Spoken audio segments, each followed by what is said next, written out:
following contest, representing Colorado, weighing in at Little Homie John. Oh, I can't wait to see this one. Of all the superstars on the roster, this guy is amongst the hardest working. That goes without saying.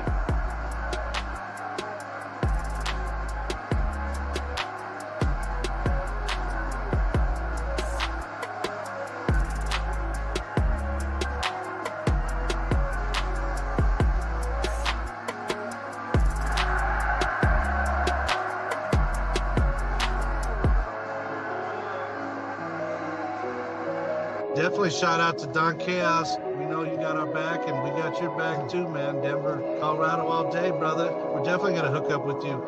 Much love to Carnival Spirits for putting us on as well on this YouTube, man. Shout out to you, Don Chaos, for, what is this, episode like 126 or something like that? Yes, sir. You've been putting in work, bro. Respect. Y'all doing some shit for the community and the fam out there. Appreciate it. So just keep doing what y'all doing, you know what I mean? Congrats to Don Chaos for 1,000 subscribers. Whoop, whoop. Keep it going, man. Congratulations, Don Chaos. Yes, keep it going, man. Good luck to you, fucking Don Chaos, and fucking hell yeah on your 1,000 fucking followers. You know who it is. It's Ouija Mac, bitch. Shout out to Carnival Spirits. And fucking shout out to Don Chaos one time. You know what's going on. This is my brother. Everyone, Don Chaos and Brother Lynch Hung here. Yeah, and Carnival Spirits, what's up, man? Don Chaos, what's up? It's your boy, Brother Lynch Hung. We out here tonight. Let's go. Fuego Flames and my nigga Don Chaos. What's going on, B? It's my brother right here, my boy. Excuse the left, excuse the left. Yo, what up, y'all? This is Don Chaos, and I'm with a very legendary man. Go ahead and introduce yourself. Hey, Sean. Yeah, we at the gathering, y'all.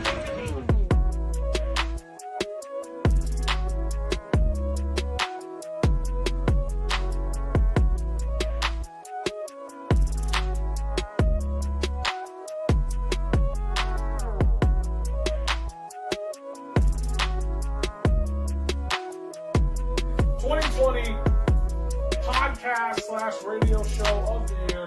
This one's always controversial. Coming in number one, we got Hours of Chaos with Don Chaos. Ooh, look at that. Ooh, there. Congratulations, man. Don Chaos, Hours of Chaos.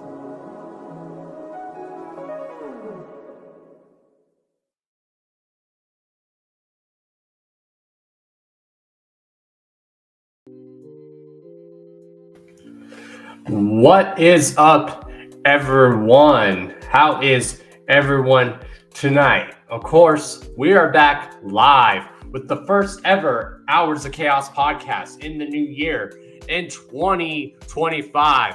Whoop, whoop. Of course, you guys already know who I am. I am your host. I am the one and only Mr. D to the O to the N to the C to the H to the A to the O to the S. Your friendly neighborhood JUGGALO, the Karma Millionaire. If you don't know, now you know. And if you still don't know, well, then it sucks to be you. What is good, everyone? We got 4 people in the chat. Again, we are live.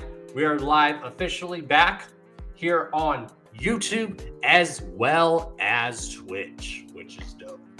It's good to be back, y'all. You know, I needed time to take a little break from doing the show for a little bit, but that's why I was doing my little hangout streams still, and I was still like doing video content. But as far as like the podcast, I needed like a little break from that because a lot of blood, sweat, and tears, and I put my heart and soul into this podcast as well as this underground community. That's why people call me the Dawn of the Underground. Shouts to my lady Taylor. She made this for me. They're to help. They're called anxiety jars, so they're designed to help with anxiety. So if you guys ever see me just fidgeting with this live on the stream, it really does help with anxiety.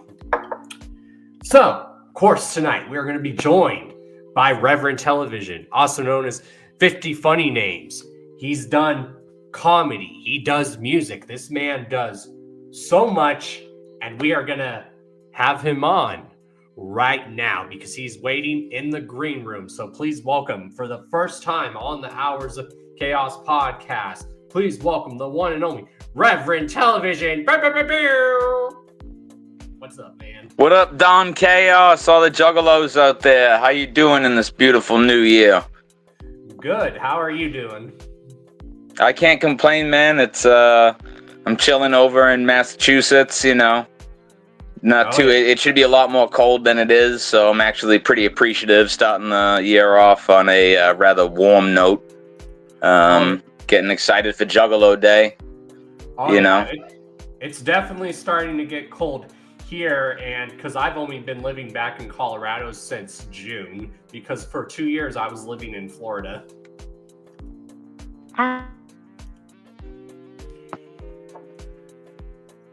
So it never really got that cold down in Florida where I was living.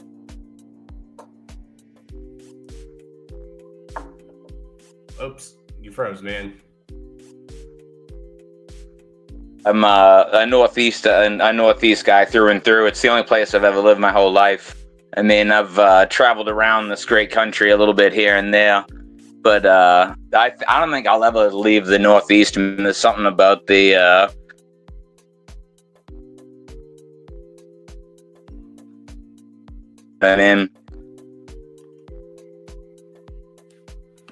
Oh yeah.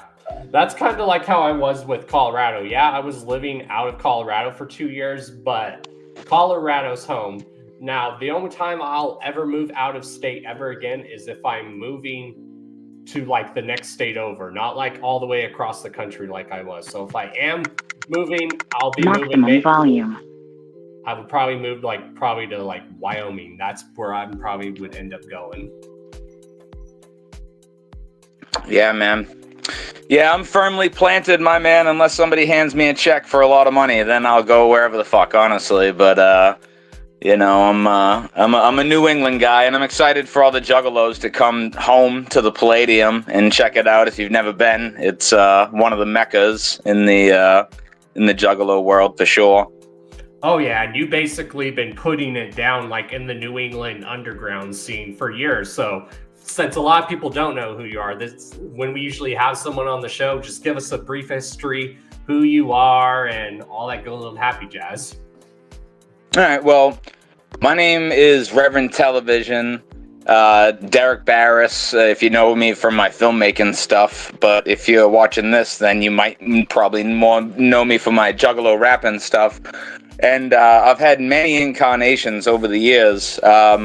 20 years ago, this April, I first started as 50 Dead in the New England underground scene, and it was more of like a horrorcore kind of rapper. I put out, EPs and just built up doing bar gigs and VFW halls, basements, wherever, until about 2009 when I formed a comedy hip-hop group called Weird Die Young, and then we started gigging in bigger places around New England, like the Palladium in the Middle East, and Club Fete down in Rhode Island, and then we did a little Northeast tour, all the New England and New York City, and just stamped the Northeast to death over the past 20 years in several different groups. But in 2018, one of the members of Weird Die Young actually tragically passed away. So I kind of stopped doing music altogether for a while, and then came back doing screenwriting. And my first venture screenwriting was a web series about working in a psych ward, because I actually worked in a psych ward for about a couple of years. And then in the process, it's funny because I'm sure listeners know Mad Max. He's a staple in the underground.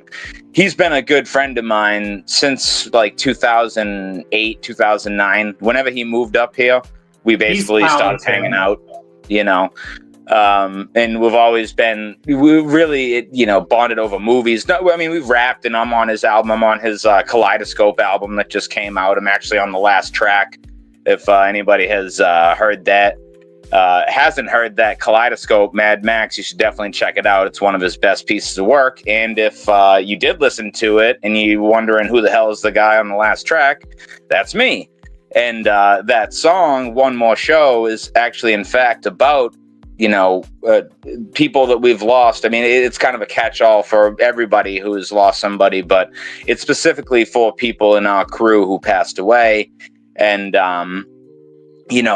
people like Max and even like, I don't know if you've heard of, Outland Camp. They're a big New England underground crew. I ran with them, for years.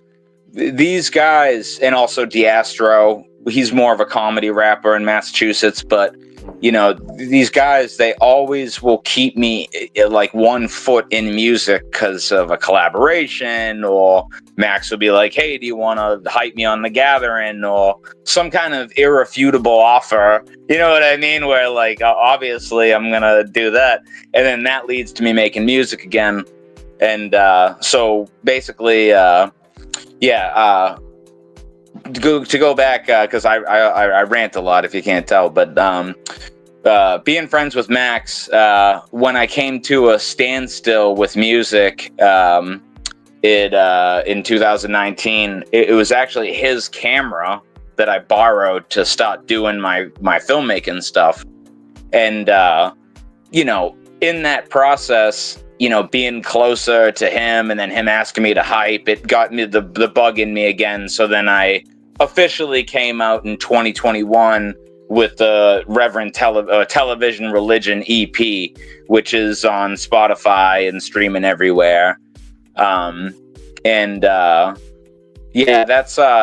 kind of the rap portion, but I also, to tie in newer musical stuff that I'm doing, my big project that I've been pushing, because I'm super into filmmaking now, is this movie called Terminal Wellness, which is about love at first sight in an assisted suicide clinic in the future. And you can find all these sketches promoting the movie and the world that it takes place in at www.terminal-wellness.com. And one of those sketches we released last January, actually. It was about a year ago now. Holy shit. One of the sketches was called Uncle, It's Okay to Pass Away. And it's basically a mascot for this assisted suicide clinic, a cartoon puppet urn singing to terminally ill children that it's okay to pass away, because it's like this assisted suicide clinic that, it's just, profits over life, which sounds pretty familiar in this country right about now. Yeah. That was the last big musical thing I did, which was basically, a fucked up kids song that went not viral really, but kind of a little bit. People were freaking out, and it got banned off of YouTube. This is last January. It got banned off of YouTube and got banned off of Facebook, and we had to re-upload. And then a couple other YouTube channels did stories on it or whatever. They're more conservative fucking edgelord right-wing YouTube motherfuckers, but they reported on it, so you can't choose your audience. So that's why I kind of peeled back from promoting it too much, because I actually got death threats and crazy shit that I had never gotten.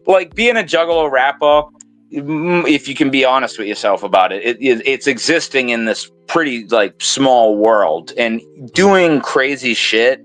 And I mean, at this point in the culture, people show each other their asshole, and it's so over the top, you barely get a reaction to me promoting Uncle Ernie, which I'm pretty sure, I as a matter of fact, I know I did. I had people shout out to everybody, as a matter of fact, OE, Sean Higgins, Becca, everybody who did help promote the Uncle Ernie sketch, who promoted it in the Juggalo world. It kind of fell, I don't know if it fell on deaf ears, but it just wasn't as much of a visceral reaction. But when the sketch broke, and this is why I say it went like viral, because it just got out to the actual world outside of like the little Juggalo echo chamber.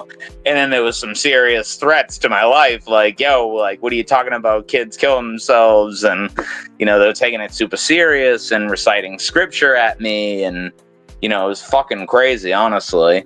But that was the last like music kind of thing I did up until actually no, that's a lie, because this past November or December, we recorded it in November. I did a holiday song called "Cock Ring Around the Christmas Tree," because that was just a dumb, offensive song I made with the. And shout out to Squally Green Thumb. He's a Juggalo rapper in Massachusetts.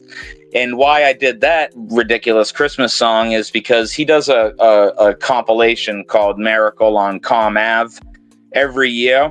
And it pretty much, it's mostly like punk artists, but like he'll have a couple rappers do a compilation album and he sells it on Bandcamp. And then he gives the proceeds to this charity called Child's Play, which gives video games to terminally ill kids. So it's for a good cause, but nice. I still have to make it the most disgusting, you know, content possible, even if it's for a good children's cause. But I think like music wise, it's crazy, like, cause you know, I really did this podcast cause my homie Sean Higgins is a big fan.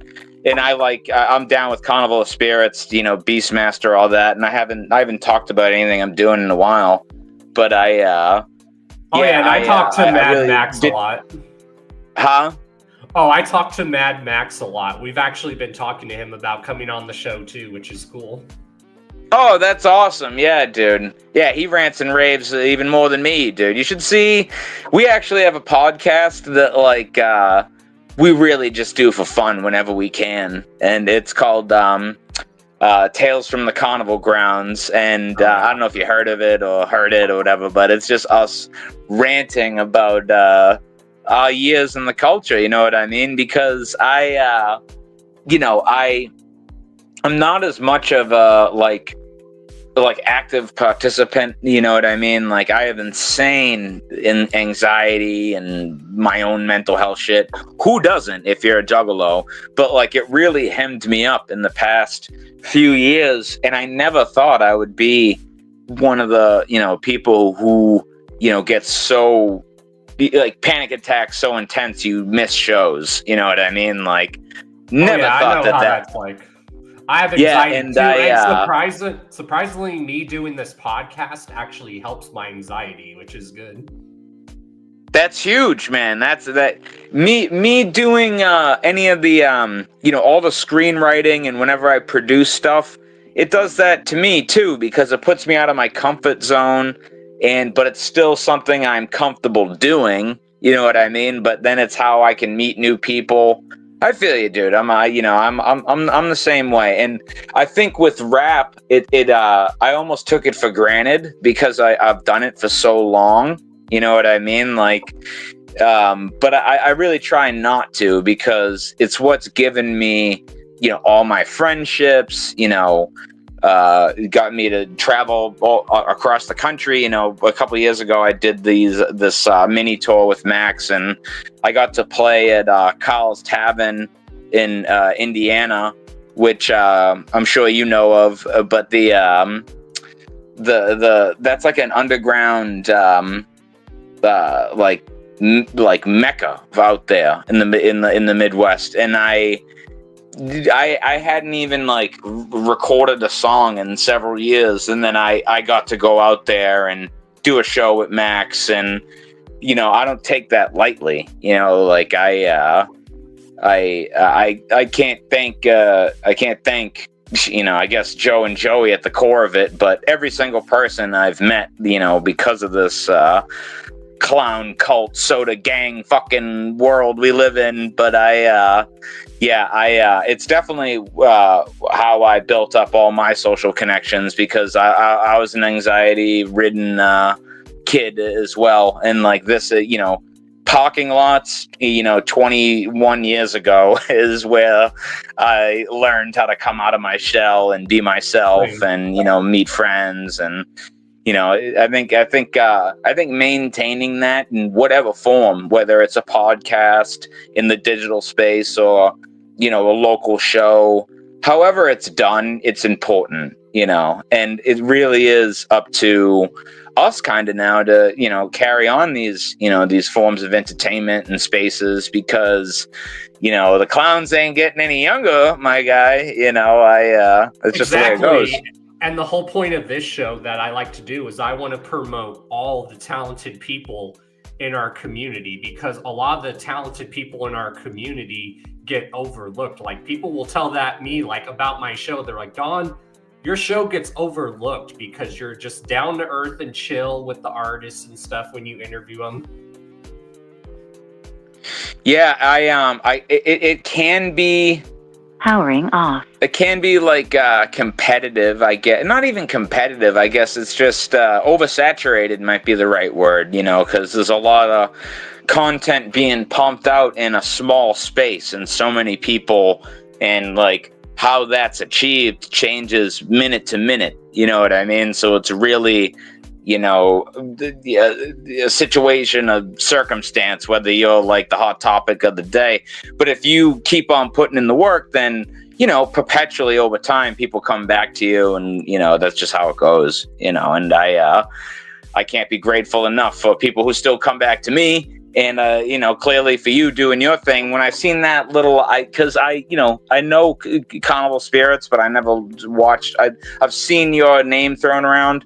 But when I seen the roster of people you interviewed, goddamn, dude, you had Brother Lynch Hung and shit on there, man. That's wild, dude.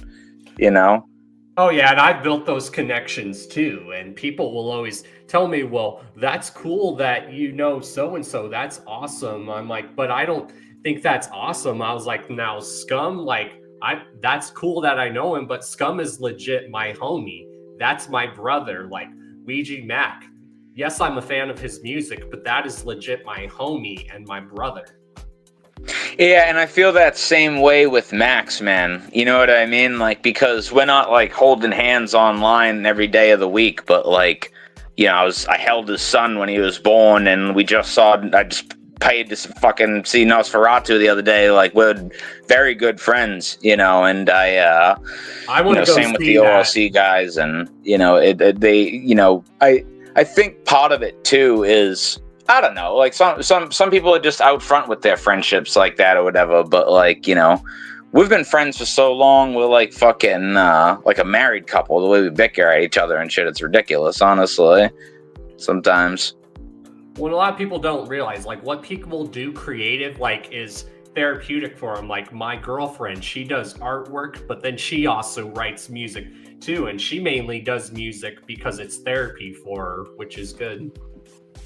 Yeah, I definitely feel that way, and you know what, it took me a long time to get to expressing myself truly without the horror aesthetics, or then when it really was when I found Weird Die Young, and then zoned in on the more humorous aspects of myself, which then led me to find out the more serious aspects, because I was just exploring shit more than just how creatively can I chop this dude's head off and shove it up his mother's ass, and and that's fun too. But you can also, if you give yourself the time and you put in the work, you can actually make some stuff that really touches people too, and that's really cool when you can make a couple things that people really look you in the eye and they're like, I felt that, I resonated with that, thank you.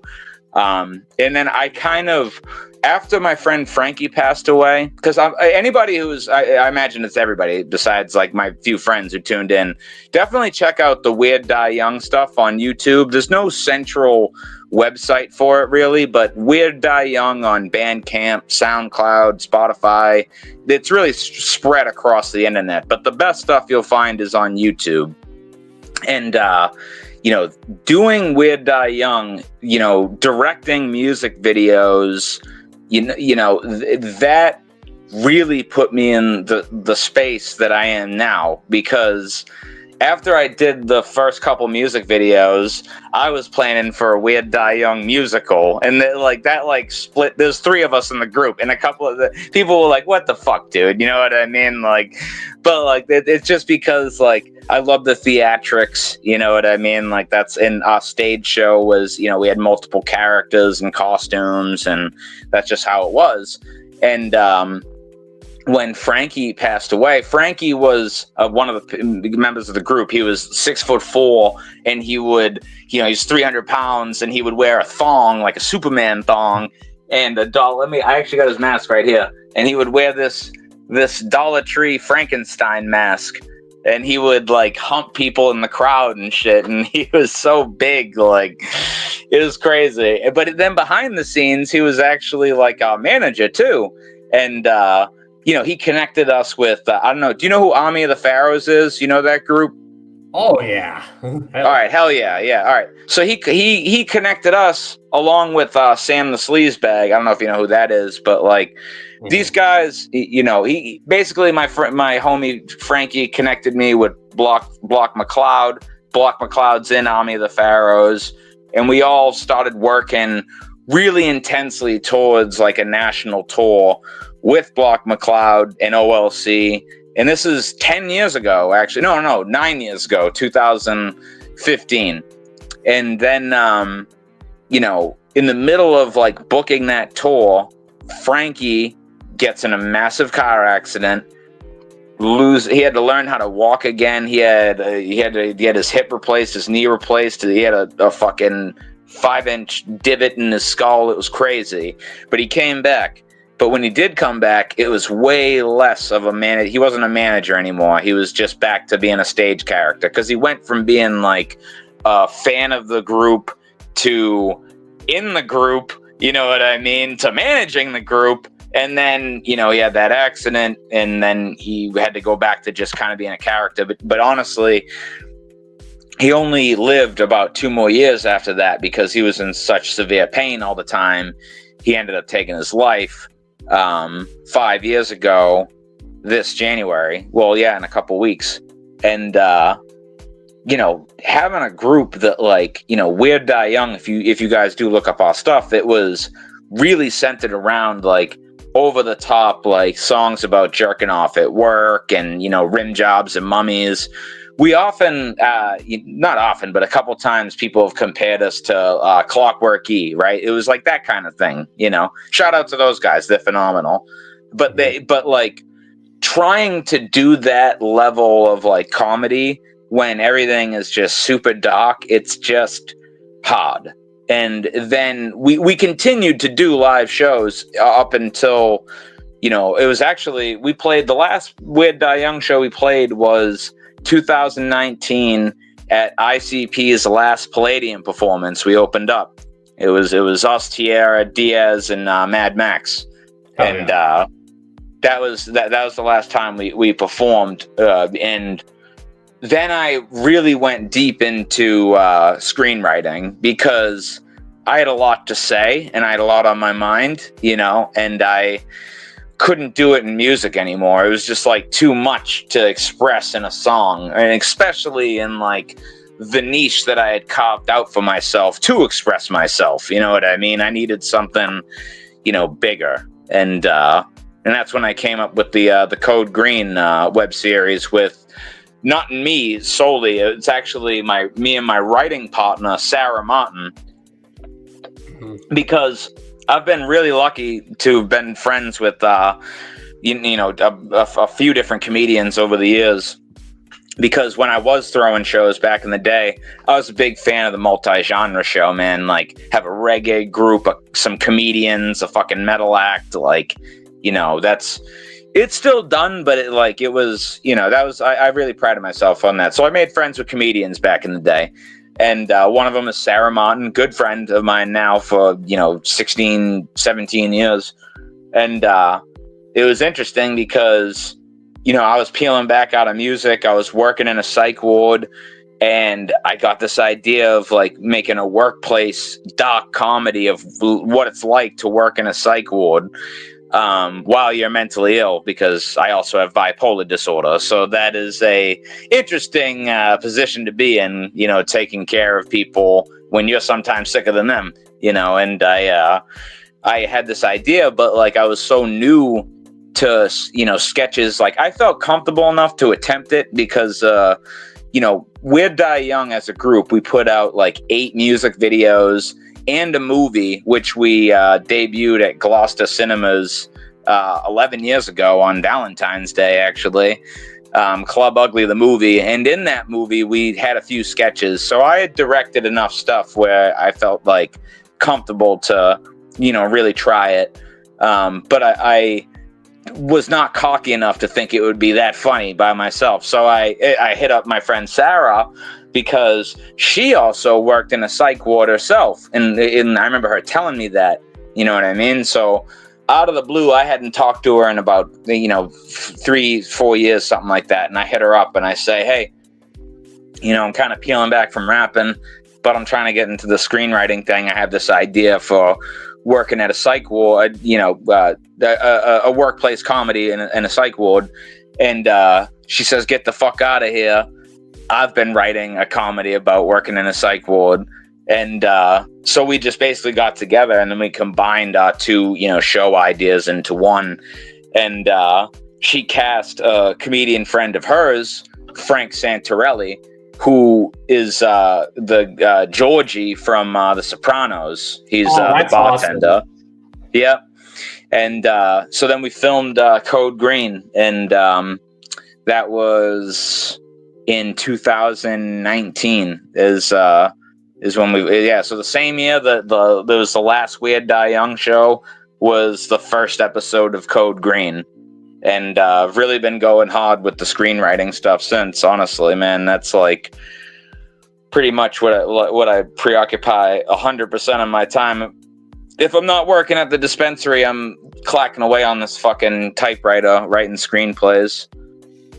Oh, yeah, and I love the comedy stuff you would do. Like, I've been wanting to do stuff like the comedy stuff used to do, but I want to do something like where I do like my favorite skits from like albums, but I like visualize the skits and me and my friends are like acting them out, like the funny skits and shit. That's a fucking dude. That is a solid idea, man. I want to see that in 2025. Because there's so many funny ICP skits or just skits from like the underground scene that would be so funny visualized and stuff. Dude, that is amazing. I would love to see that. You know, are you a fan of Redman? Do you like Redman? Oh yeah, like I always tell people, besides Juggalo shit, I'm like a big fan of like other hip hop, rap music, rock and roll. I just like love music in general. Dude, I'm the same way, man. Honestly. It's just funny because you said funny skits, and Redman has some of the funniest fucking skits of all time, dude. And I've always thought, like, if I had a bunch of money, I would pay to have his skits animated, because they're almost, you could almost do it in order from like fucking Muddy Waters on, you know what I mean? Like, but yeah, I love your idea, man. I think you should totally do that, bro. That would be fucking phenomenal if you did that, honestly. I'd watch it. Like, just imagine a visual video of like the skit, like with actual actors, and it's going, Mike Wood, please.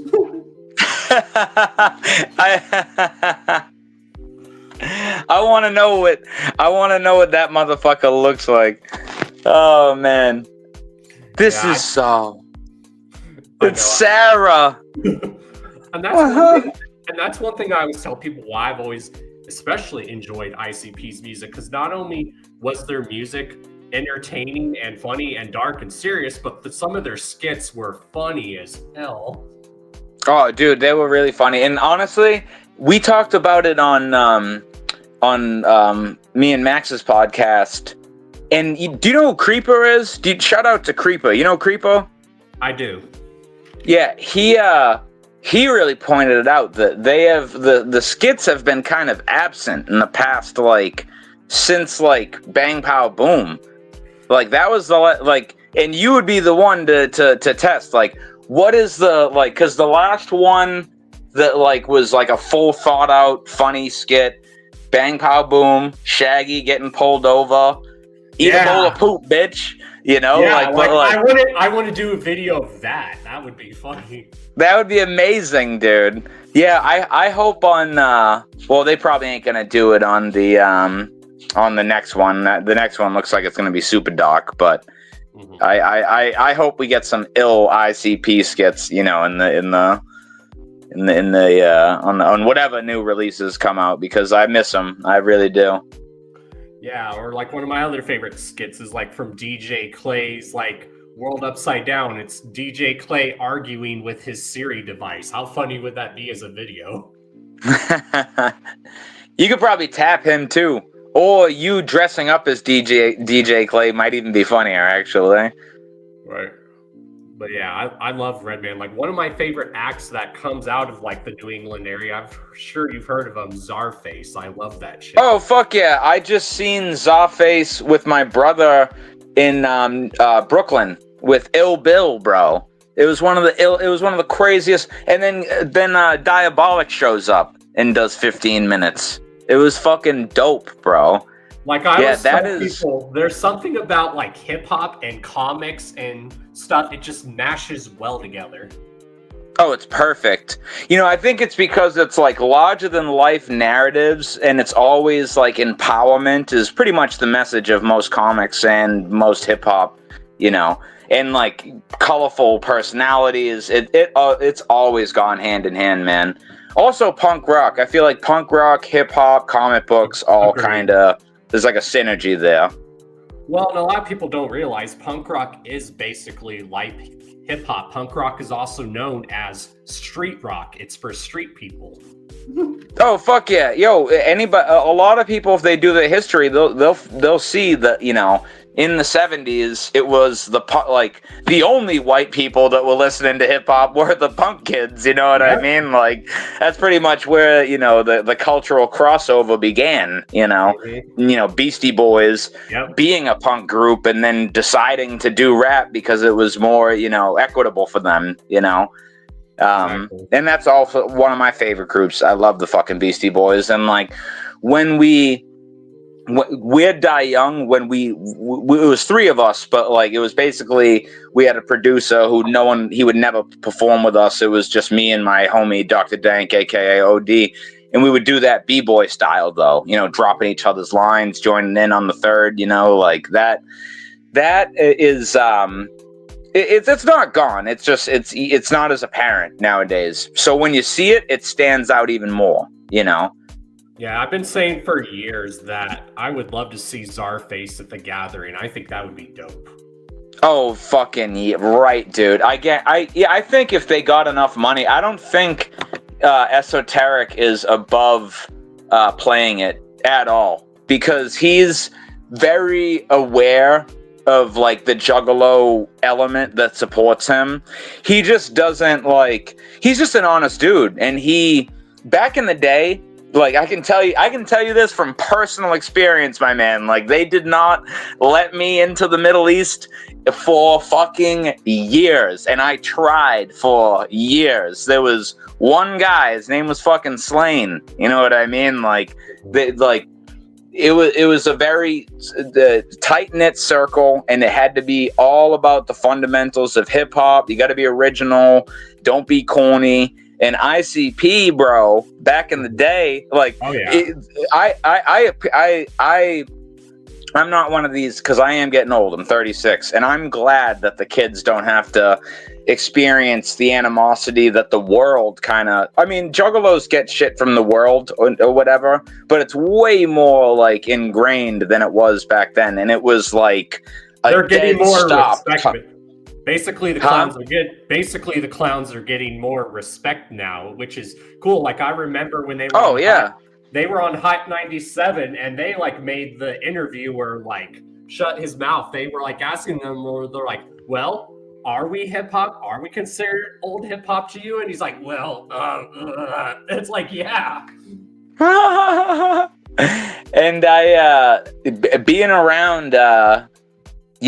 Esoteric and apathy, and then even like older groups that you guys won't know because they were local groups, but groups like Headshots and Aztec, there was like a pretty, it was like a wall of fitted hats and white tees that it was impenetrable. Like if you were a Juggalo act and proud of it, you ain't getting in. You're lucky you don't get beat up right now. Like that's, I had CDs broken in front of me, my flyers ripped in half, that taunt you, you know what I mean? Like, oh yeah, I've heard the New England scene, especially in like Boston and Massachusetts, they can be ruthless there.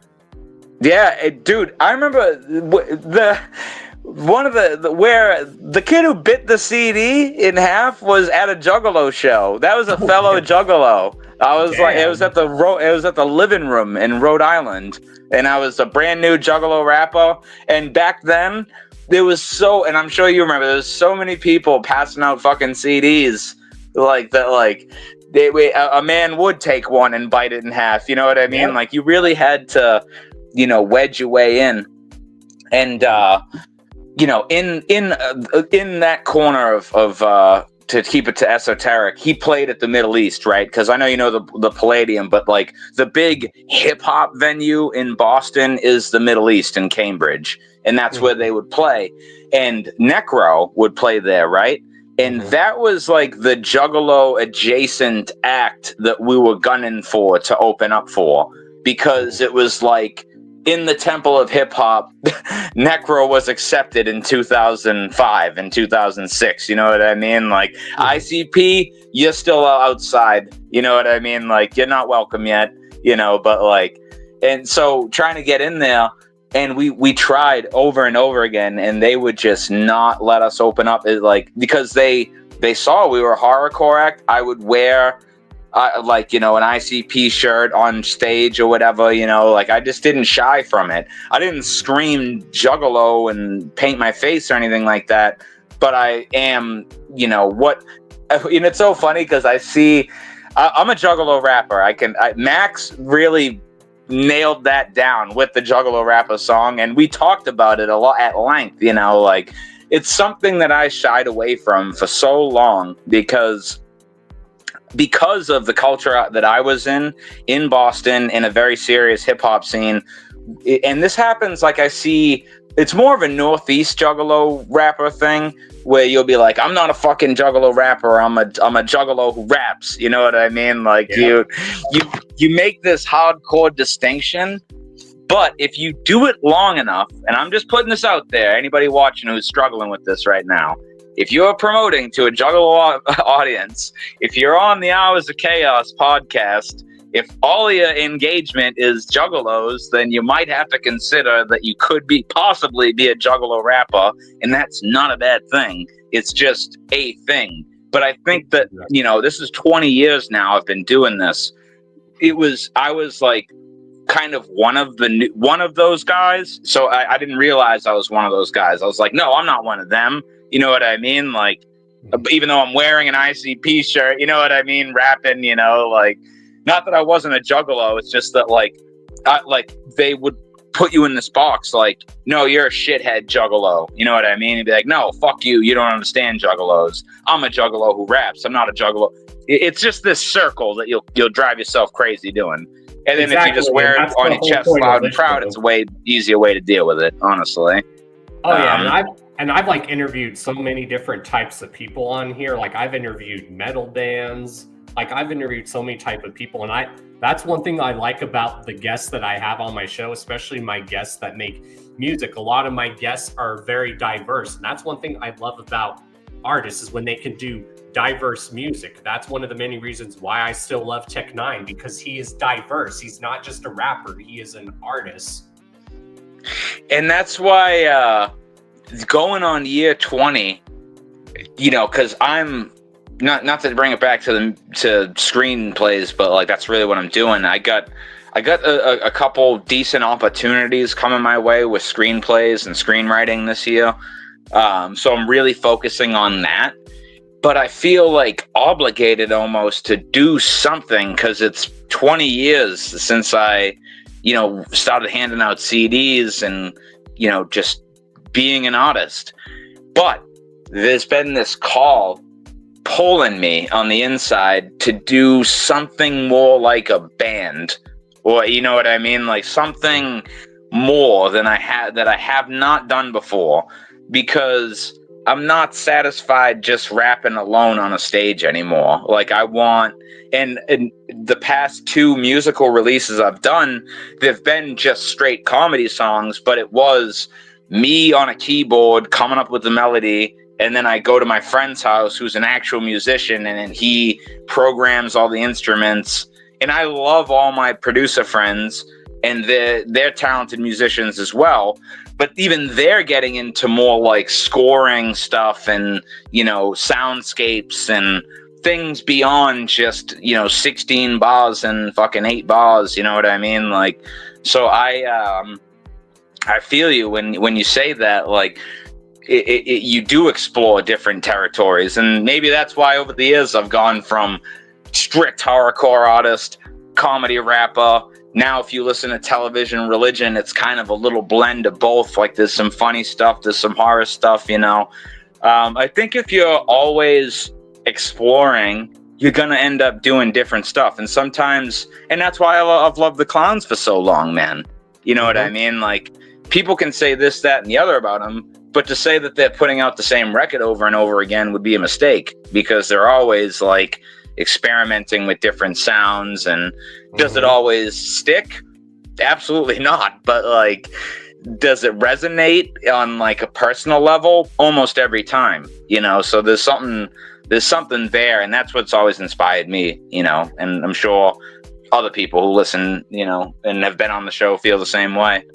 Oh yeah, everyone that I've had on the show is like very diverse, like creatively, and I love that. They don't want to like put themselves in a box. Like when people always try to tell me Ouija just raps about nonsense, like sometimes, but then sometimes he can do stuff that will make you go, holy shit, I felt that. He can do some real personal shit that people can relate to.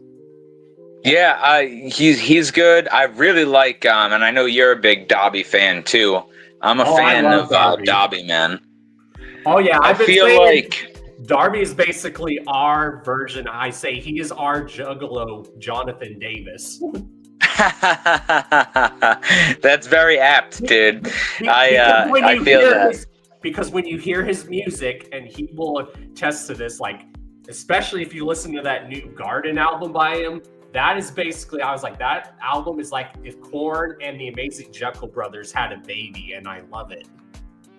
Yeah, he is what I would call a true product of Juggalo culture. Like, when you have 30 years of culture, that is the style that is birthed of strictly this space of music created this style. And what really got me, because again, shout out to my homie Sean, if he's listening, Higgins in the chat, I love him to death. He put me onto Dobby a few years ago, and it was like some of the stuff, it was okay. And then I heard the Creek album, and that Whispers from the Medicine Cabinet, like using that sample but flipping it in that way, it's unquestionable, dude. It's undeniable. That's the next space. And I'm 36, and the last dispensary I worked with a Juggalo who was 20 years older than me, and he likes Dobby too. You know what I mean? So it's not like, I don't like hearing that it's like strictly, I think that's just like kind of a personal problem when people think that like, it like all the new stuff is strictly for new kids or whatever. Because so if you listen to those people speak, they'll kind of spread that opinion across like a multitude of other things, and then there's just I think they want some member berries is what it comes down to, honestly. Oh yeah, and blame them, And I know Darby hates when people say this, because Darby doesn't like when he sings, but I always tell him, like, bro, we actually love your singing voice. When Darby sings, he sounds phenomenal. No, I like his singing voice. I feel the same way with Max, man. Max on his last album really let the pipes out. He can fucking sing when he wants to.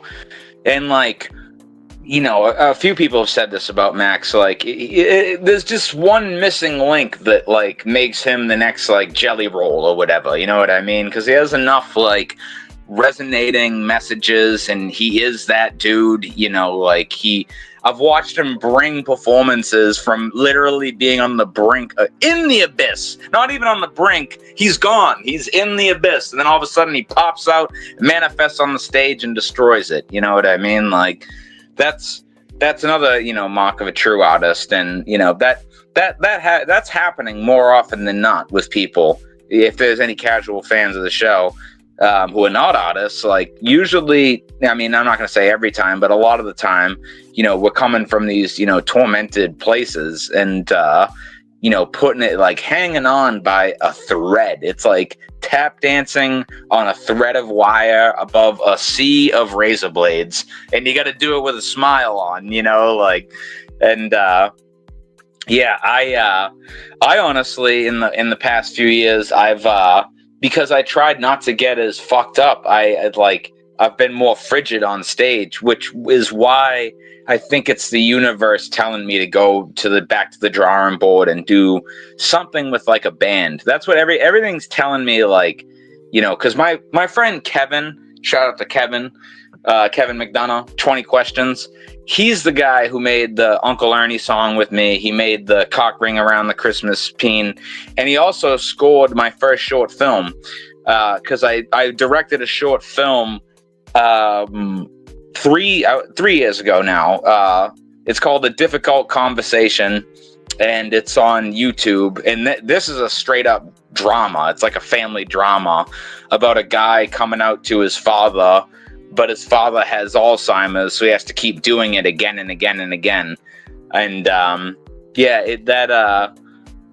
you love it, you hate it, it's there. But my buddy Kevin, he scored the soundtrack for that, and he did the last few musical things I've done. So I think I'm really going to do some kind of band effort rather than scrabble to, get something out for, 420, which is like what the rapper in me is saying to do, like, 420, because 421 2005 is when I started recording and, dropped out of school, started selling mushrooms, became 50 Dead.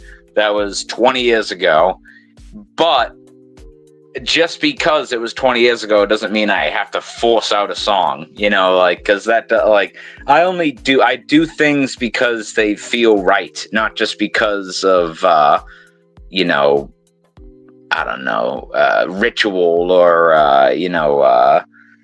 I don't even know why you do that. Posterity. I wouldn't do it just for posterity, to just be like, hey, I've been here for 20 years. Here's a song, because it might suck. And then it's like, well, that's great. 20 years later, you put out a song that fucking sucks, So I'm just gonna not think about it and, continue writing. But to get back to filmmaking, everybody listening, please, if you do one thing tonight, check out www.terminal-wellness.com. Check out all the sketches. And if you check out our web store too, because if you like any of the merch we have Uncle Ernie t-shirts and all kinds of silly shit. We actually donate some of the money to NAMI, which is a mental health organization, which basically helps people get therapists, and they provide hotlines for people to call in and talk to people. And awesome. Last year we were able to donate a few $100s to them. So, we try to keep it, rolling going forward, because it is severely fucked up subject matter. A pro-suicide website. It's it's a tricky subject area, but I swear to God, if you have dark humor, if you like dark humor, you'll like the website. And shout out to anybody who has enjoyed Terminal Wellness. And if you're waiting, what the hell is going on with the movie, then let me tell you pretty much what's happening.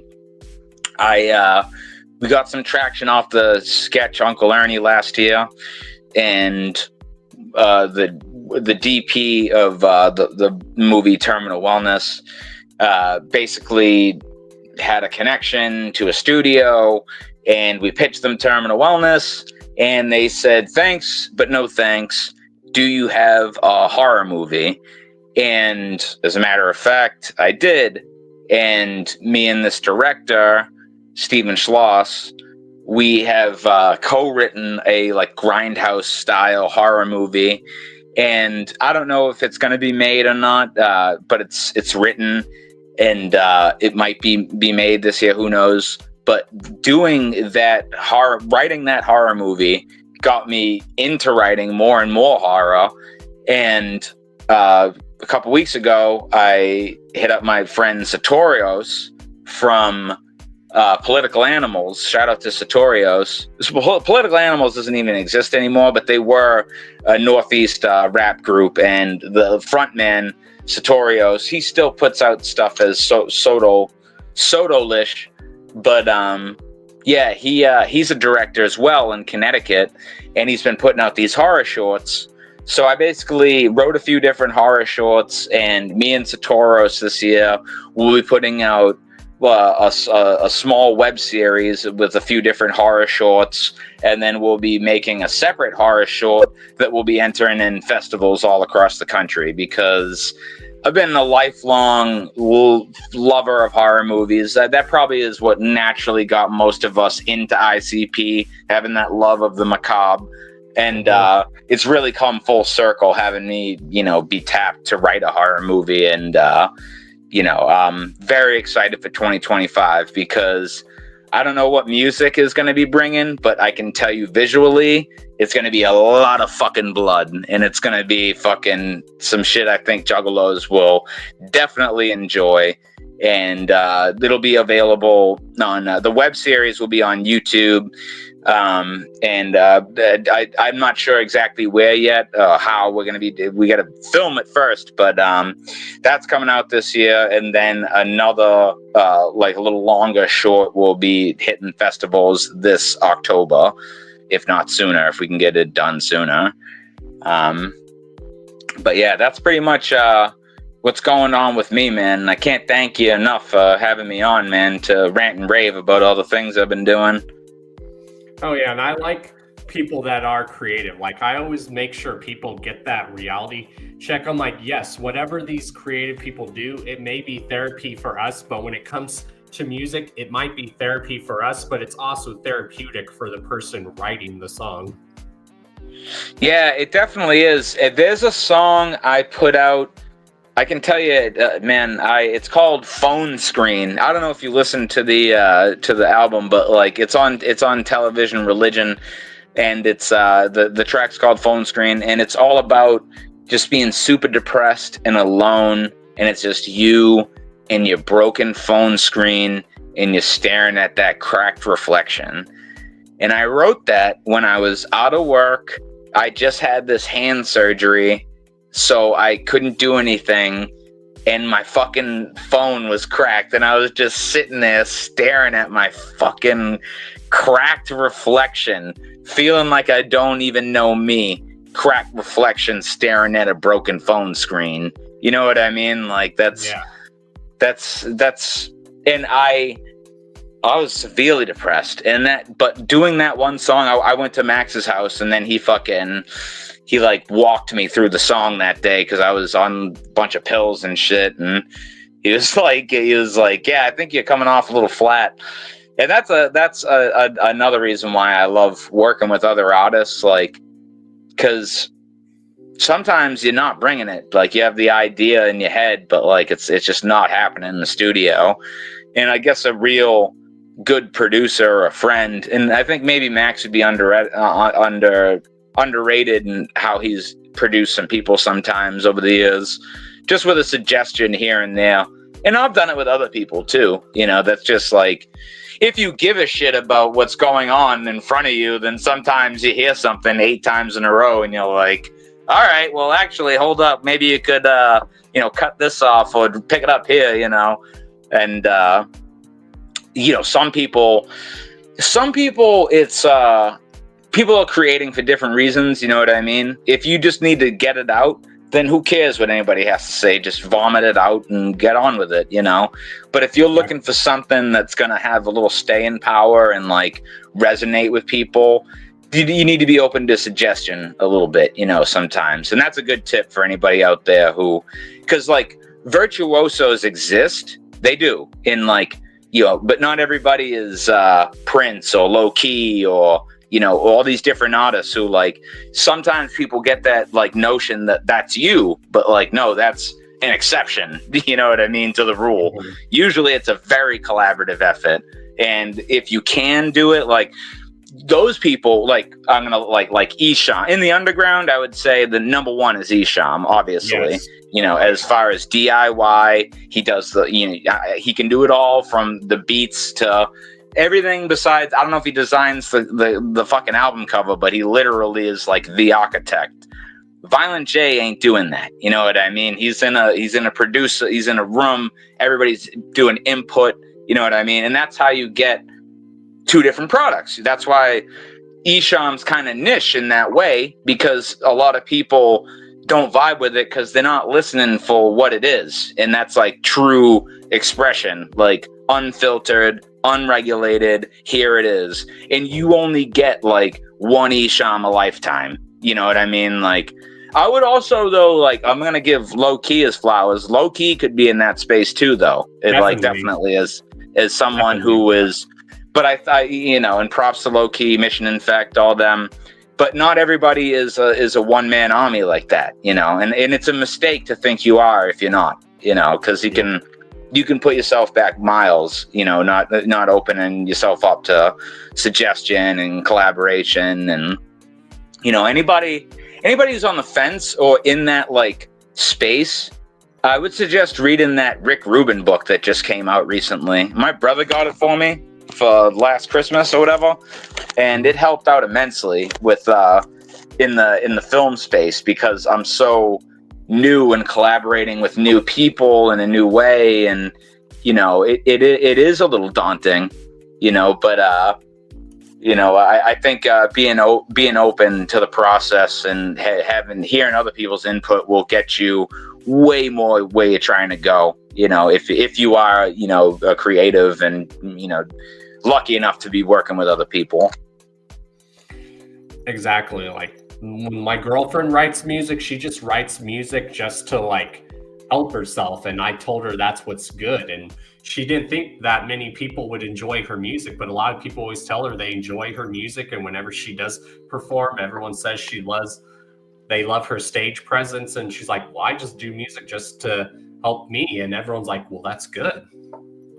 Dude, and that goes, some of the best musicians, I saw a clip of like a 60-year-old EDM DJ nice. Making beats in his living room, and his granddaughter was recording him like, my granddad just makes fire like this and doesn't even hit record, and he's just making sick loops, and he's just this old dude with headphones, like, you know, fucking vibing out. And I know so many DJs and fucking I know comedians, dude, that would like, we should be in LA and movies, and they're more comfortable just going to the open mic, killing it, making everyone in the room piss themselves, and then they go back to the construction site in the morning. You know what I mean?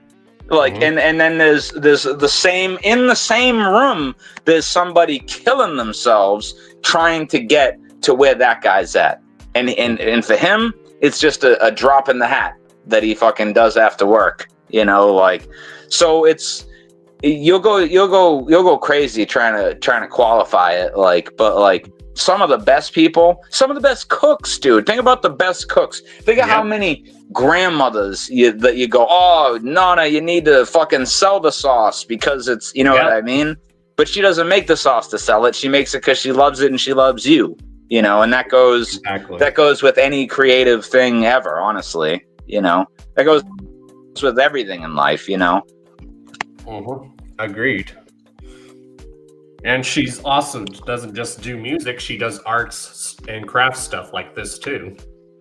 Yeah, that's cool as hell, man. I love that.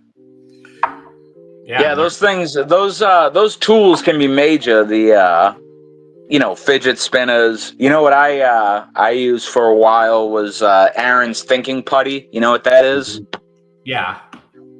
Yeah, I used that for a grip, and it's so funny because my nieces are 5 now, and somebody gave them the thinking putty for Christmas, and then my brother was like, "What the fuck is this?" And then I was like, "Oh, Aaron's thinking putty." Like, bro, I know about it. I know all about it. Yeah, I'm a child at heart too, but yeah, those toys can really release stress and mitigate anxiety for sure.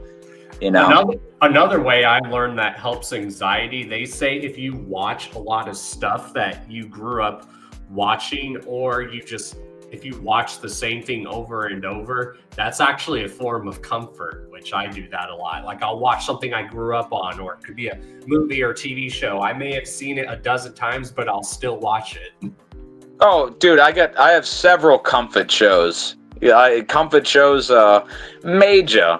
And back in the day, when it was a VHS, there was several fucking tapes. I'm sure you did the same thing. I did the same tapes or comedy specials like Jerry Seinfeld and George Carlin. These comedy specials I had taped. I would watch every fucking night. Because I started having panic attacks and migraines when I was about 10 years old, dude. You know, like that's most juggalos. That's what I've come to realize. Like, it's a culture of like mentally ill people. You know what I mean? Like, then that doesn't mean that we're bad or downtrodden or mean or evil, but like it is kind of a common thread of being like just like riddled, and then you make it be your superpower. I feel like that is like the Juggalo story. Like you're this outcast because of like whatever your X factor is, and then you meet a Juggalo, or the song clicks in the right way, and then all of a sudden you're like, wait a minute, that's actually who I am, and that's what makes me great, and that's, you know what I mean? And it's a beautiful thing, honestly. You know, when I think we've learned, especially in these last few years, that normal people are just as scary. A lot of the people that have committed more horrendous crimes were seen as normal people. Look at Jeffrey Dahmer. Everyone thought he was just a normal dude, wasn't doing anything bad, and then look at all the horrendous shit he ended up doing. Well, fucking Ted Bundy, dude, the sports coat serial killer. You know what I mean? Like, yeah, and you know, he was clean-cut Abercrombie and Fitch model, you know, and I think it's important to maintain in this culture, because now everything kind of comes and goes in these rhythms, and we're about to swing back into a more conservative America. Like, it's just how it's going. Like, regardless of political opinion, I'm not a Trump guy, but he's in office, and everybody who's thinking in that line of thinking more or less like wants a more, like saying make America great again, more or less that's like conservative ideals, right? So now more than ever, Juggalos, it's always been a place of like, just come as you are and be yourself, and this is like the safe space to do that. And I think it's more important than ever, honestly. And, exactly, and that's how I am with people in general. I tell people, you can believe whatever you want to believe. I respect everyone's difference of opinion. Now, I tell people, the second people start to shove their opinions down my throat, I'm like, no, but if you were to tell me, okay, this is my opinion, but this is why I have this opinion, but we can still be cool. And that's always a good thing. Yeah, I've had a lot of discourse at Juggalo concerts, in hotel rooms, parking lots, at the gathering grounds, like some great conversations, you know what I mean? You know, severely different points of views. It happens more at the gathering because you'll have somebody from fucking California hanging out with like somebody from Alabama, you know what I mean? And like, you'll really see two cultures kind of blend. You to say there's no fights would be a lie. That happens, but every time I saw that is when people were just amped on drugs, bro. But yeah, like when everybody's just casually chilling, more often than not, you see some kind of fucking like silly sentence that'll break like the tension of like fucking everything, you know. And it's usually the hardcore drugs. Like, you just get me and the homies together and we're just passing a joint, smoking. We're just being laid back and chill. Oh, dude, yeah. And that's something that, like, when I was a young jug, you know, my first ICP show was in 2004, the Hell's Pit show. And when I went there, all the like kids my age who had been around a little bit were doing ecstasy, right? That was the big drug of the day, ecstasy. And what I was doing mostly was mushrooms, because I started growing mushrooms when I was 16. And I was just a strictly weed and mushrooms guy, right? And then I brought that into the Juggalo world, and a lot of like Gen X older Juggalos, they felt that way too. They were like, yeah, just mushrooms and weed and alcohol, and then ecstasy started coming in, and then Tech Nine dropped the Tech Nine Experience, and I feel like everyone started doing every single drug that there was. You know, to really pinpoint it, I would say the Supervillains album era, like when they were openly talking about doing coke all the time on the records, and Tech Nine being like, yeah, we do all the drugs. All of a sudden, all these parking lots, because we were very lucky in the early 2000s. Like every summer, it felt like for almost 10 years, it would be concurrent, psychopathic, strange sub-noise tours all running across the country. Oh, and, yeah, like, those were basically the big three. I mean, Isham's, one of his albums is pertaining to cocaine specifically. The album A1 Yola. A1 Yola, dude. You know, like that, And like that. I love so that. like I don't do coke, but I love that album. That album is phenomenal, dude. I didn't when I when I started doing coke, it was one of the first albums I listened to. You know, and I did do coke and all drugs like everyone else did for like fucking 10 years, and then when I worked in the psych ward, I stopped everything. I went back to when I was a kid. I went back to just, hallucinogens and weed and alcohol. And I think that needs to happen in the Juggalo world so bad, because it's like the drugs has gotten out of control. Yeah, I've always been just a weed kind of dude. I've always just done weed, and then I have the occasional drink every now and then. And then I don't do cigarettes anymore. I haven't had a cigarette in almost 11 years, which is good. Oh, that's awesome, dude. Yeah, I quit smoking cigarettes in 2017. And I feel so much better. Like when I see the price of cigarettes now, I'm like, gosh, I'm glad. I'd never be able to afford it, because I'm never gonna stop smoking weed. I very rarely drink, and I'll trip maybe, 2 to 3 times a year. I like to trip it like in the woods, because when I was doing music, we were doing drugs all the time. That's just how it was. You know what I mean? But prior to that, like, I really was a firm believer of like doing hallucinogens like once or twice a year to reset your brain, and especially in like a ritualistic manner at an ICP show. Like I can tell, dude, one of the most religious, if not the most religious, not the most, but top 2, 3, was Dark Lotus 2008 at the Gathering. Were you at that set? I wasn't there. Like, I wasn't able to go to my first gathering until 2018. Holy shit! Hey man, you go when you can, though. That's just how it goes. But yo, because at the time the original gatherings were going on, I was like a kid and just starting to be a teenager, so there was probably no way I could have been able to go. Yeah, how old are you, man? If you don't mind me asking. I am actually 34. I'll be 35 this year. Oh, okay, nice, hell yeah, yeah. You would have been like my homie when at my first gathering. We kind of just like kidnapped him, and then his mom was like calling and looking.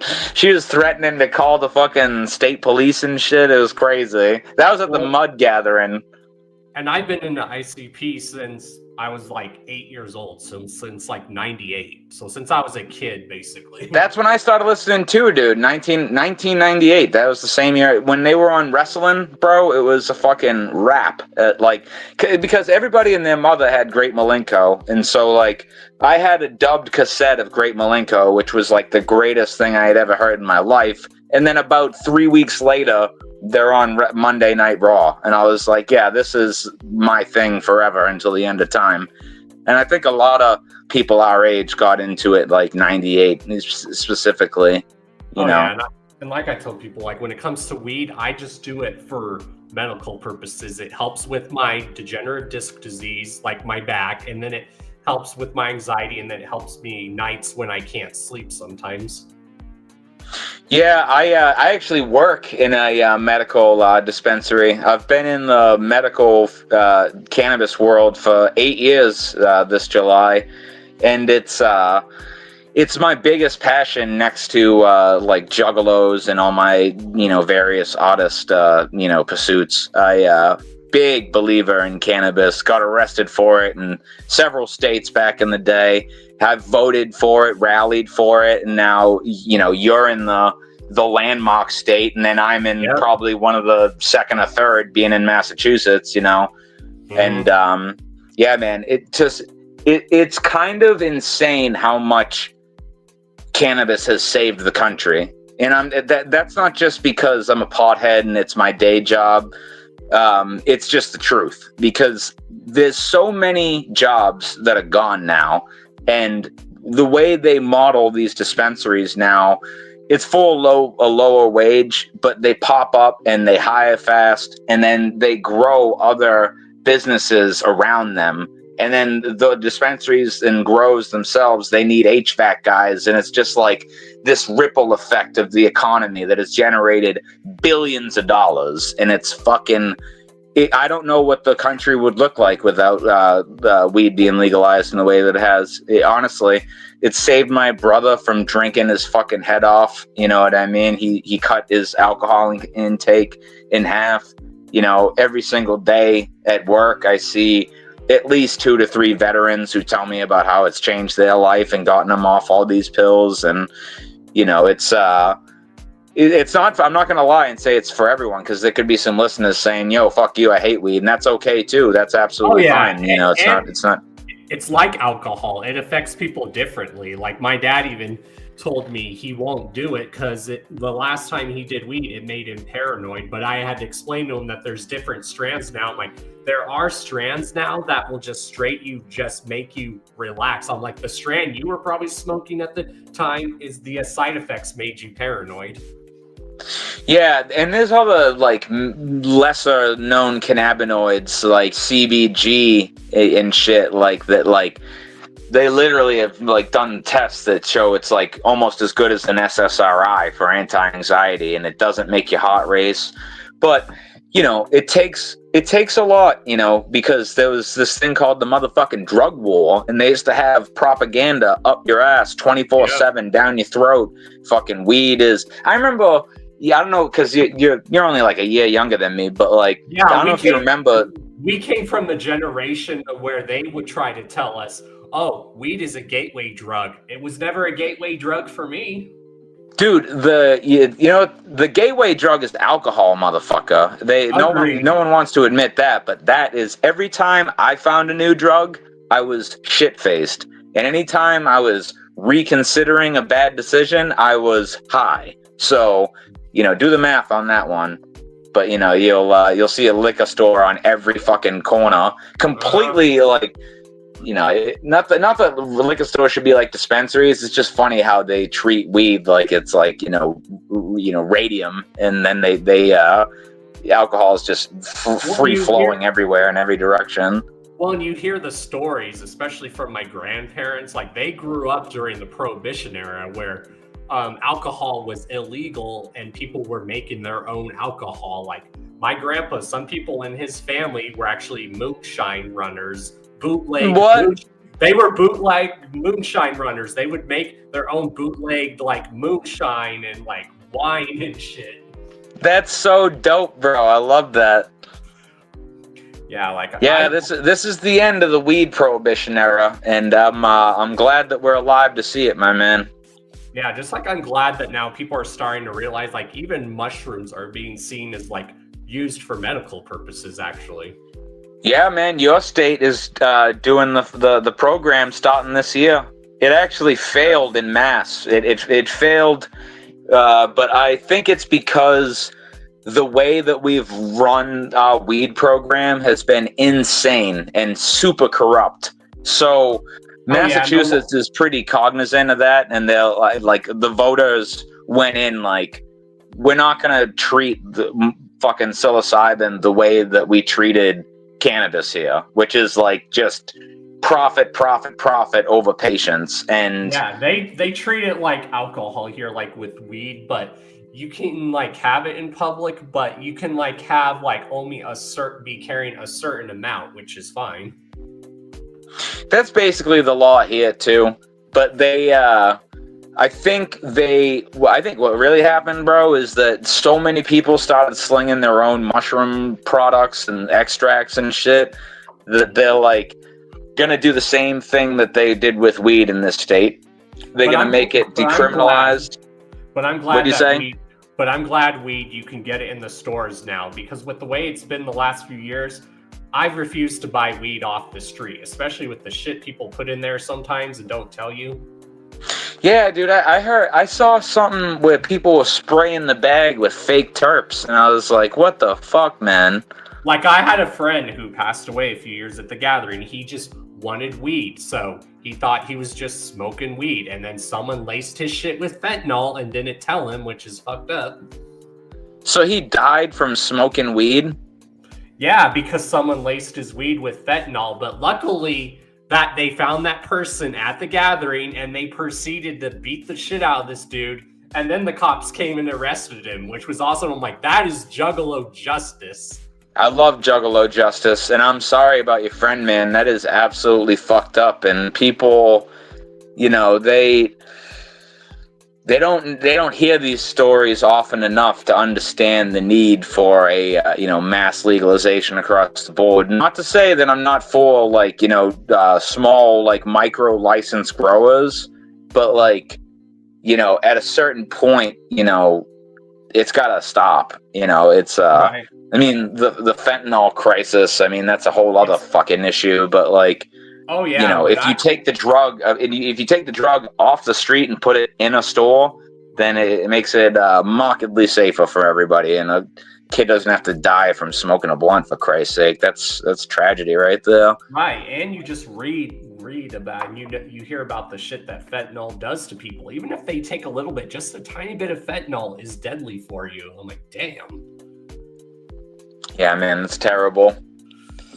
It's scary too, like especially if you read like the amount of like fentanyl in like Colorado. Like my dad told me, and he said there's enough fentanyl in the state of Colorado to kill the whole state of Colorado 3 times over. That is scary.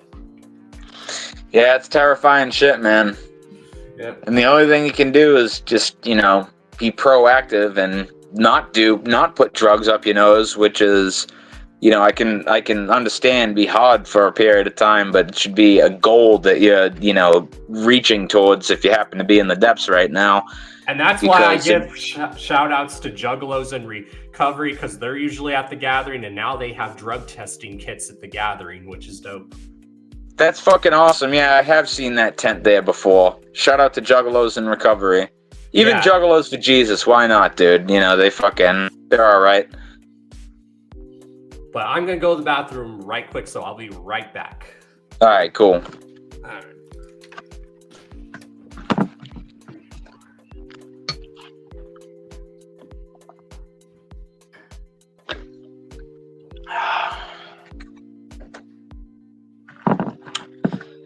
I don't know if anybody's in the chat. I'm going to take a little bong rip right now while we're waiting for Don.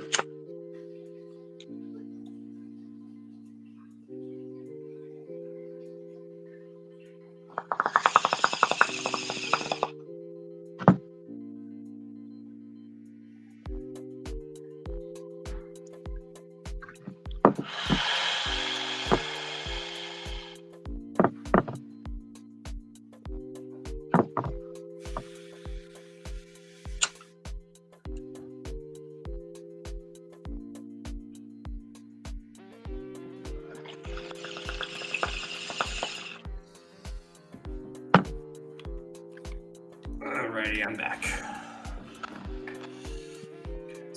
Yeah, I know what you were talking earlier about, like the Worcester Palladium, how that's like the mecca for like the underground Juggalo shows. We basically we had 3 venues like that here in Colorado too, but now there's just one. We had the Ogden, which ICP's mentioned numerous times in their music, and then we had the Gothic Theater, and then we have the Roxy Theater, and now it's just like the Roxy Theater. But if you go down in southern Colorado, we have, I guess, a mecca venue when it comes to underground shit, and that's called, what is it called? The Black Sheep. That's what it's called. I've heard of the Black Sheep, and I've definitely heard of the Roxy for sure.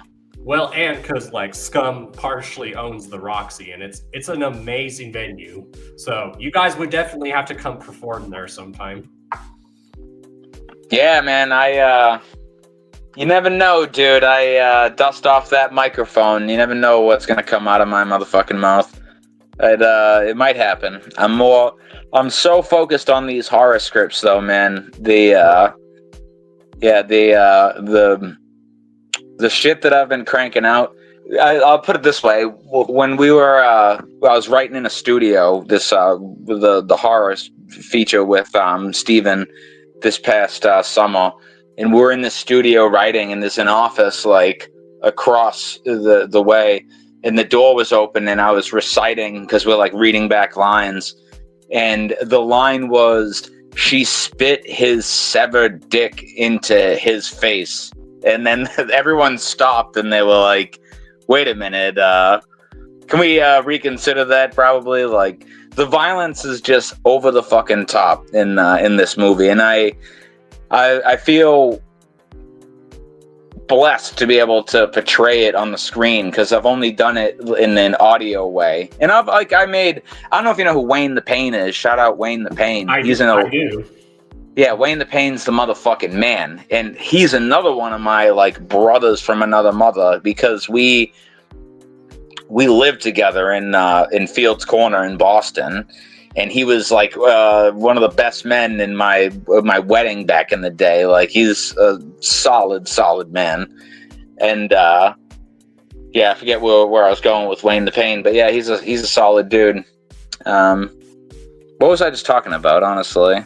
Oh, just like your filming thing, which you could even do that here in Colorado. Like, there's a Colorado Independent Film Festival that happens here, and it's always like really. I'm gonna look into doing that. And the thing I was talking about with Wayne is his music video, "Just a Boy," is on YouTube. I don't know if you ever seen it or not, but it's like a horror concept. It's almost like a Tales from the Crypt kind of thing, and that's actually the first like horror thing I ever filmed, and we got to stab a guy in the neck and roll him up in the carpet, and stab a woman in the belly. So that was real fun, and we're gonna do it again this year, but with my homie Satoros, because he's such a nasty director, bro. And I'm very excited to bring the visuals, and then hopefully some audio this year.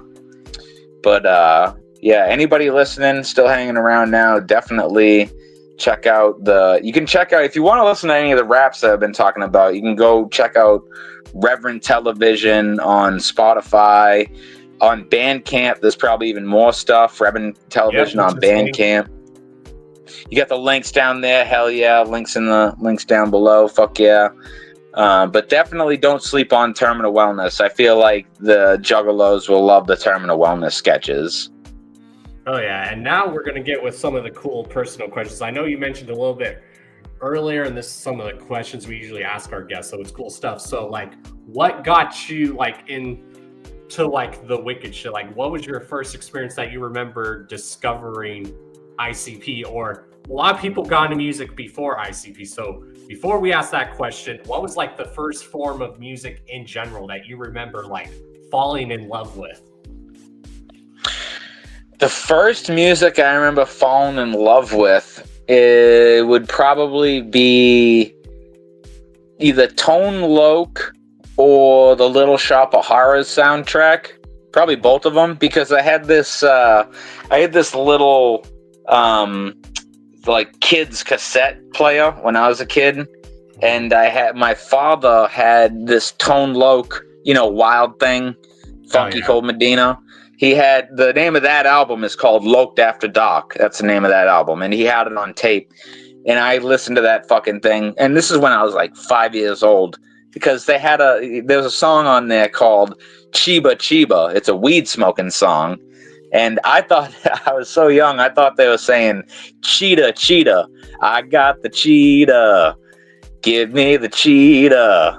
Well, And I I used to love listening to that when I was a kid. And then I loved listening to the Little Shop of Horrors soundtrack because my mother always had me into musicals. Like, big thing I've always been into is Rocky Horror Picture Show.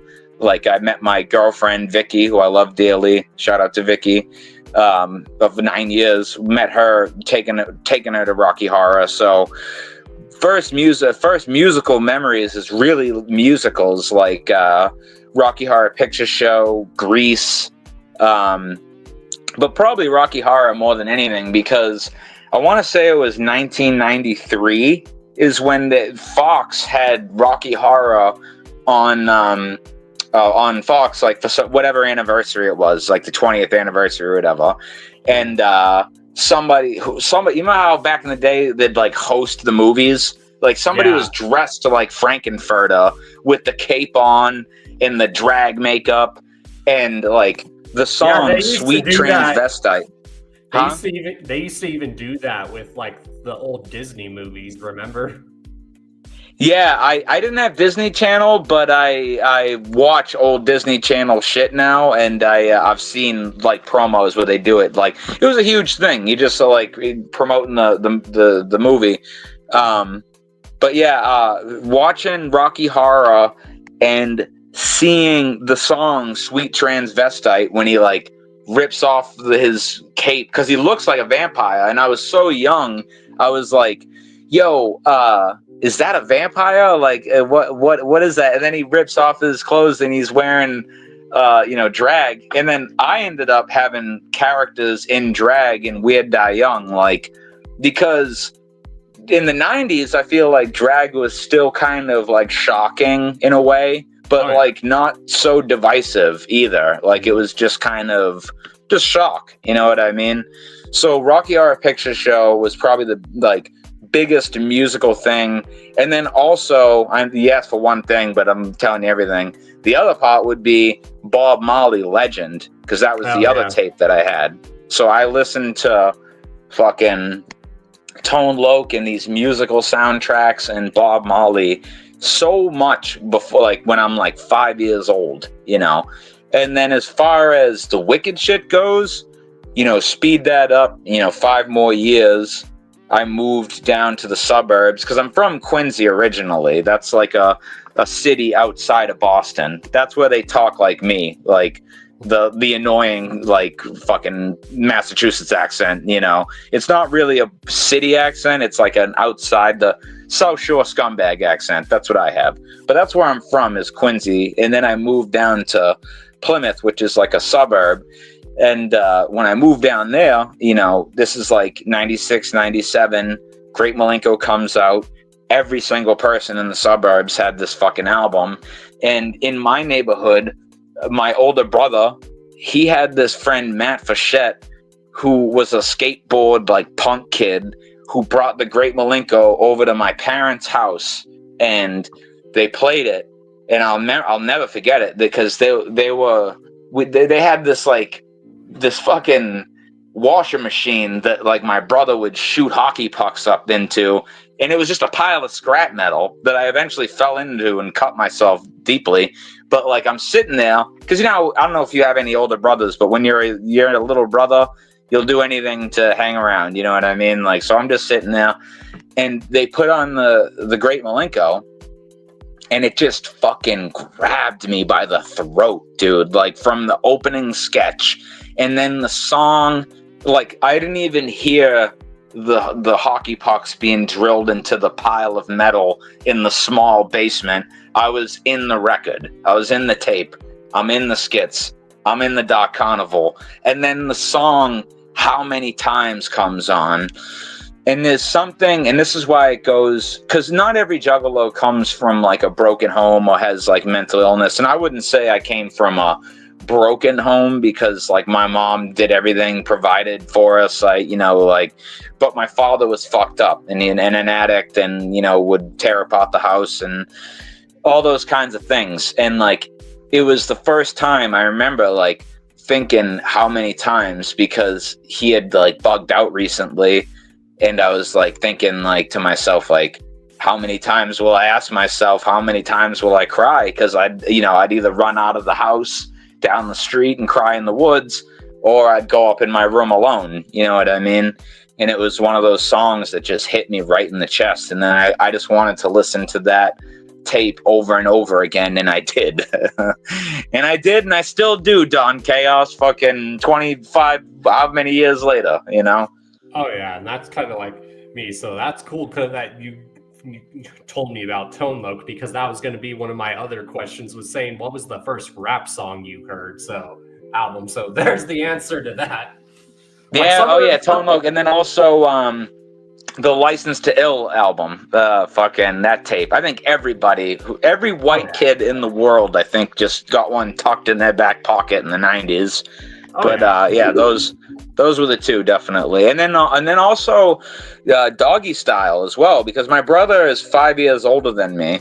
So like when Doggy Style came out, that was a pretty big memory, because my father was like, it's so funny because my father was like half a racist, because he would say the craziest racist shit, but then he'd like force me to listen to Bob Marley, and he'd be like, this is the message, this is the music, you know what I mean? Like, and like, but he was racist, because like all of a sudden gangster rap was like not allowed in the house. Like, you got all this, like, you got every other, like Tone Loc was cool, but fucking, and Beastie Boys, but like NWA and Snoop Dogg and Ice-T, all that shit was a fucking no-go. And my father was a fucking heroin addict, you know, but like... And it's crazy because that's what the message that Bob Marley preached in his music. I know. Racism. I know. Trust me, dude. It was a conflicting childhood. It was a very conflicting childhood, man. You know? But, the first rap is definitely Tone Loc. Yeah, rapping along to Wild Thing, definitely, fucking. And I think that's probably why I ended up rapping, dude. And now I think saying it out loud, because I was listening to this shit when I was like fucking 5 years old, you know, performing it for my parents and their friends. Yeah, like some of the stuff we go back and listen to, we're like, how did we get away with like listening to this? Like as kids, we love the movie Ace Ventura and it makes us laugh, but then when you get older, you get more of the adult humor and you're like, oh. Well, dude, my parents were young when they had me, and my mom was 18 when she had my brother, and then like 23 when she had me. Mm-hmm. So they were still living their lives, like, so we were exposed. I mean, dude, I was watching Rocky Horror Picture Show when I fucking was 5 years old, you know what I mean? And another movie that I watched at 5 was Natural Born Killers. And it was seminal in my life, dude. Like, and also Nightmare on Elm Street and Halloween and like all the classic slasher flicks. It was just like being shoved down my throat at a young age, and it made me not scared, but just enthralled. And it was funny because my mom is the one. This happens a lot. Like the mom is usually the horror one. Like my mom was like Stephen King, you know, I remember the It fucking movie coming out, you know, like Stephen King and horror movies on my mom's side all day. And then my father actually, it was so funny with horror movies. When he found out I was smoking weed, he did this classic thing where, like, you know how you sit like with cigarettes, like you find out your kid's smoking cigarettes, so you make them smoke the whole pack. He found out I was smoking weed, so he made me smoke all my weed, and he put on this movie called Jacob's Ladder, which I don't know if you ever seen it, but it's a fucked up psychological horror movie. And all it did was like open up a new door of like love and wonder in my brain, like, and it was supposed to be like this punishment, and he was like bugging out in the corner, you know what I mean? But that happened to my grandpa, actually. That's how my grandpa got addicted to cigarettes, sadly. He started smoking at 8 or 9 years old, and as punishment, because his parents caught him smoking, they made him smoke the whole pack of cigarettes. That was a common thing, man. It's a very stupid fucking method, man. That's like the dumbest method when you think about it. Like, it is. That's just forcing an addiction. Like, you're gonna be addicted, bitch, you know? Exactly. But now, most people, they might learn from that, but most people get addicted because of that. It depends on, it's really a genetic predisposition. If you're gonna be addicted or not, you know, and if you have that underlying like cause, then it's the fucking fatal blow.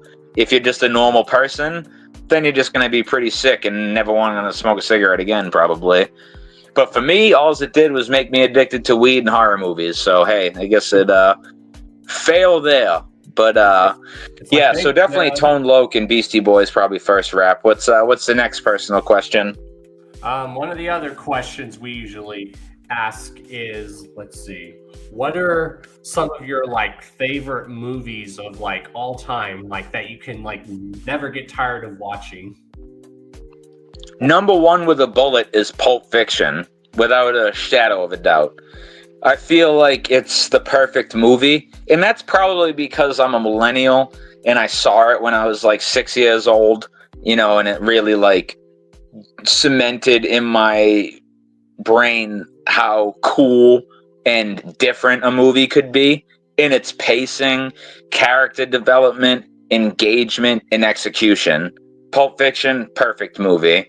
And as far as like horror goes, like there's too much to choose from, and the genre evolves so constantly that I'd have to list off a few. And like, because modern horror is like fucking really shaped my writing and everything creatively. Like, there's been a fucking renaissance, because like old movies, Pulp Fiction, They Live, you know, those are some timeless classics. And then as far as like comedies, you know, Something About Mary, you know, yes. And then there's a movie if there's any Juggalo movie buffs out there that want to see a really good like comedy drama that I used to rent at the library back in the day, it's called The World According to Gop.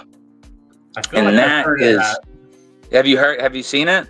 It sounds very familiar. It's starring Robin Williams, and it was in the early 80s. Like, the only other movie he did prior to this was Popeye the Musical, which is also phenomenal if you've never seen that. Rest in peace to Robin Williams. That dude was... Rest in peace, Robin Williams. And he has a slew of movies that you could also put up there, too, you know, as, you know, all-time greats, all-time classics. But to me, an underrated movie I haven't watched in years, but I used to rent it all the time, and I could watch it again and again. Because different genres, you know, and this is like probably my favorite, like drama, and it's The World According to Gop, and it's Robin Williams, and it's John Lithgow as a transgender woman in the 80s, like in like 1981, and then Glenn Close as Robin Williams' mother, and the plot is that like Glenn Close is this feminist in World War II who wants a child, but she doesn't want a man because she's an independent woman. So she mounts a dying man and then fucks him until he blows into her, and then she has a baby named Garp, and that's Robin Williams. And then he's raised by this feminist to be like, and he has no like father figure, so he ends up being like a weirdo, and then he becomes a writer, and there's just so many different like it goes from being it goes back and forth from being a drama and like a comedy so well. It's like seamless, and it's so emotionally driven. By the time you're in the fucking third act, like you feel like a sponge that's been wrenched out. And then by the final frame, it's like full completion. The way that like perfect movies do, where the first frame meets the last frame like perfectly. So World According to Gop, best drama. Pulp Fiction, best overall movie. And then best new horror movie, because I'm just gonna skip horror. There's enough. You go into best horror movie, you're gonna start a fight. Even though horror movie fans are the coolest fans in the fucking world. I'm pretty sure. I've been part of a few fandoms, and I love horror movie fans, but they do get territorial. So I'll just go ahead and do. We'll do new horror movies. Hereditary, phenomenal. Like, changed my life, phenomenal. Have you seen Hereditary? I don't think so. And that's one thing, like how you were talking about the other movie. That's one thing I love about like the movie actors that I'm into, is if they're like very diverse. Like, everyone knows Robin Williams as a comedy actor, but he could be a very serious actor when he had to be. Oh, hell yeah. He could be terrifying too, dude. You ever seen 1 Hour Photo? He's a fucking psycho. He's a nut. You want to talk about Robin Williams movies and underrated ones. Did you ever seen The World's Greatest Dad?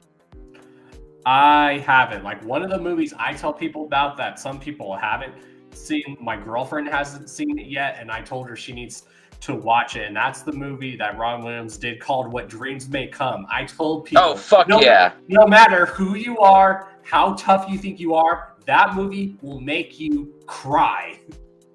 Yeah, if you don't cry, then you need to check yourself into psych ward, because or you need to get on an SSRI or off your SSRI, or go touch grass, because when they I'm not gonna ruin it, but in the end, it's fucking. I was like, oh my god. And how crazy, like, when that movie came out, which was like 99, I'm gonna guess, the fucking special effects were crazy. They hold up over fucking movie came out almost 30 years ago, and it's still phenomenal special effects, bro. Like, and in a blend, there's so many good actors in there, not just Robin Williams. You have what's the guy that's like guiding him? He's like the angel on the boat. What's his name? I can't remember, honestly. But there's like so many other actors in there besides like Robin Williams and stuff. Right, but that blend of physical effects and CGI was just fucking amazing, dude. Like when he's in that the world that's all painting, and he like starts like picking up the grass and it's all paint and shit. Yeah, that shit's dope, bro. And then when they got across the purgatory, like suicide waters, that shit's frightening. I watched that tripping back in the day. Whoo, man. That's not for the weak of heart, my friend. Oh yeah, that's why I've been telling my girlfriend, babe, if you're still in the chat, we gotta watch that movie together. And I tell people, if you know the story of Dante's Inferno, it's basically a modernized version of Dante's Inferno. Yeah, it's just showing how far would you go for someone you love. That's basically, and it's a good movie. It's a good message. Yeah, it's pretty phenomenal. And then another, and we'll get off Robin Williams, but the final Robin Williams movie I'll throw out there, if anybody hasn't seen it, is World's Greatest Dad. It was one of his last ones that he did, and it's basically his shithead kid commits suicide, and then he forges the suicide letter, and then that gets all this national attention. And he's basically living this insane lie based off of a letter that he forged for his son's death. It's a wild premise, honestly. Damn. But, yeah, man. Yeah, and then, man, it's so hard with movies, man, because there's so many good ones, too. Right. I'm also a big Terrifier fan, too, man. Like, I like psychological horror, like Hereditary, Beau is Afraid, all the Robert Eggers, The Lighthouse. I don't know, if you know about that flick. But I also love Damon Leone Terrifier too, man. I like slasher flicks. I like psychological. I like, I don't know if you heard of this flick, Skinamarink. I don't think so. I do like psychological horror movies too, and so does my girlfriend. She loves psychological movies that make you go, what? You both need to watch, when you shut off this podcast, go watch Hereditary, my friend. You will fucking love Hereditary. If you guys like psychological horror, that's like number one with a bullet. Fucking. And he's the same. Ari Aster, he's the same age as us, man. Like, it's phenomenal the things that like the filmmakers are doing nowadays. I just seen the Nosferatu remake the other day too, and that was pretty fire as well. Yeah, Robert Eggers is really good director. Yeah, I do want to see that because I loved the original Nosferatu, and I heard this version is actually really good, and it's actually creepy too. Yeah, it's pretty creepy. Have you seen The Lighthouse? I haven't, but everyone tells me that that's a good one too. Dude, if you like psychological horrors, you gotta see the Lighthouse and Hereditary should be like at the top of your list, man. That's like you're fucking losing your mind watching that shit, like guaranteed. And I heard Robert Pattinson's really good in that movie, and I always tell people like if you take away the Twilight movies, Robert Pattinson is actually a good actor. He's a fucking crazy good actor, man. I don't care what anyone says. You know, everybody gets their start somewhere. I mean, I don't care what anyone says. I think his version of Batman is good because it's dark. Yeah, I am super gassed for the sequel, man. Although I heard it's getting pushed back to 2027. That's the word on the street. I need to watch that Penguin series because I heard the Penguin series is. It's really dude. I take forever because the way my attention span is, like to get through things. I'll either watch it all in one night or I'm like piecing episodes. I don't know how to. I haven't figured it out. But I've watched 3 episodes so far, and it's fucking bangers, dude, back to back. Colin Farrell's just a fucking crazy good actor, man. And I don't know who's writing that show, but the writing is just top tier too. I know. I remember when I first seen the trailer and watched the movie, and when I saw that was Colin Farrell playing the Penguin, he did so good. Yeah, DC and Batman is really the only like comic book. I also like some Vertigo stuff, you know, but like I never really got too into Marvel. You know, I just never. I liked the original X-Men movies, and you know maybe the original Spider-Man, but like just Batman always grabbed me for how dark it was and psychologically disturbed everyone is. You know. Oh yeah, and that's one of the reasons why I've always loved Batman too, because of the same exact way. Like if you look at it, every one of Batman's villains deals with a certain psychological problem. Two-Face deals with split personality disorder. Oh, dude, yeah, that's why it's an amazing concept. This comedian friend I have, though, I'm pretty sure his bit got ripped off by a TikTok comedian. He had this bit, so I don't feel bad about saying it, but shout out to Al Christakis. There's no way he's watching this, but a comedian from Boston. But he said Batman actually might be the villain because he's just walking around beating up mentally ill people because that's really all he's doing is like beating the shit out of people with serious mental health problems, probably while avoiding his own. Well, he is on the verge of like going crazy himself. He's like on that thin line. Did you ever read the Shadow of the Bat series? It's like a 90s run. I kind of do remember, but that 90s Batman series was awesome. No, the animated series was phenomenal, but I'm talking about the comics. In the comics, there was a little like run called The Shadow of the Bat, and I think I've heard of that. Dude, Doug Moench, I always say his name wrong, Moench, I don't know. But the guy who was writing Batman in the 90s, like he wrote the Nightfall stuff, you know, when Bane broke Batman's back, and then Azrael. Yeah, Azrael is like the Dark Knight in the super big Batman costume, and he's like killing people and shit. So they think Batman's gone crazy, but it's really Azrael and the Bat.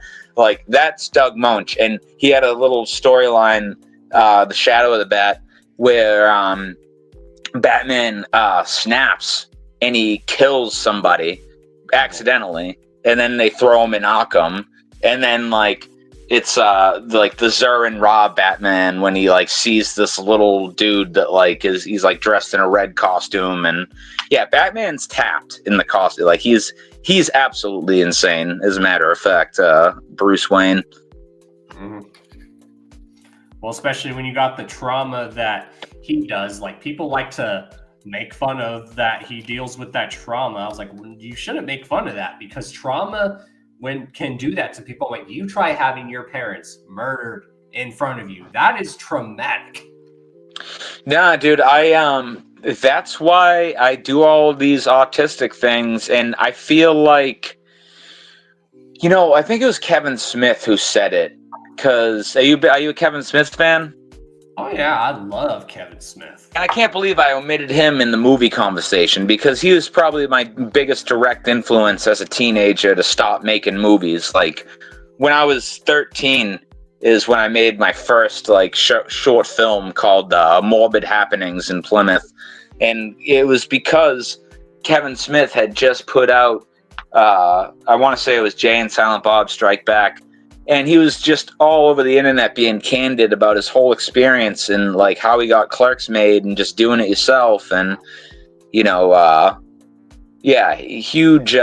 huge influence on me in just how I live my life, dude. Just living authentically. Kevin Smith, my God, what a huge influence. And also his horror movies too, because I don't know if you know, but he did you ever see Tusk or Red State? You know about those? Those are on my list. People have told me to do those. Like, I have a long list of movies and shows. You have a long list, my man. You got to get at that list. But I'm telling you, Tusk is such a fucking left turn for Kevin Smith. And it's so funny because Kevin Smith, I don't know if you know, but like, he did not smoke weed at all on his meteoric rise to fame. And it wasn't until he was already super famous that he started smoking weed. And then he became like, the weirdo cartoonish version of Kevin Smith that we know now, where he wears like, he's kind of come down to reality because he quit smoking weed, but like, he basically started writing insane horror movies. And he wrote Red State and he wrote fucking Tusk.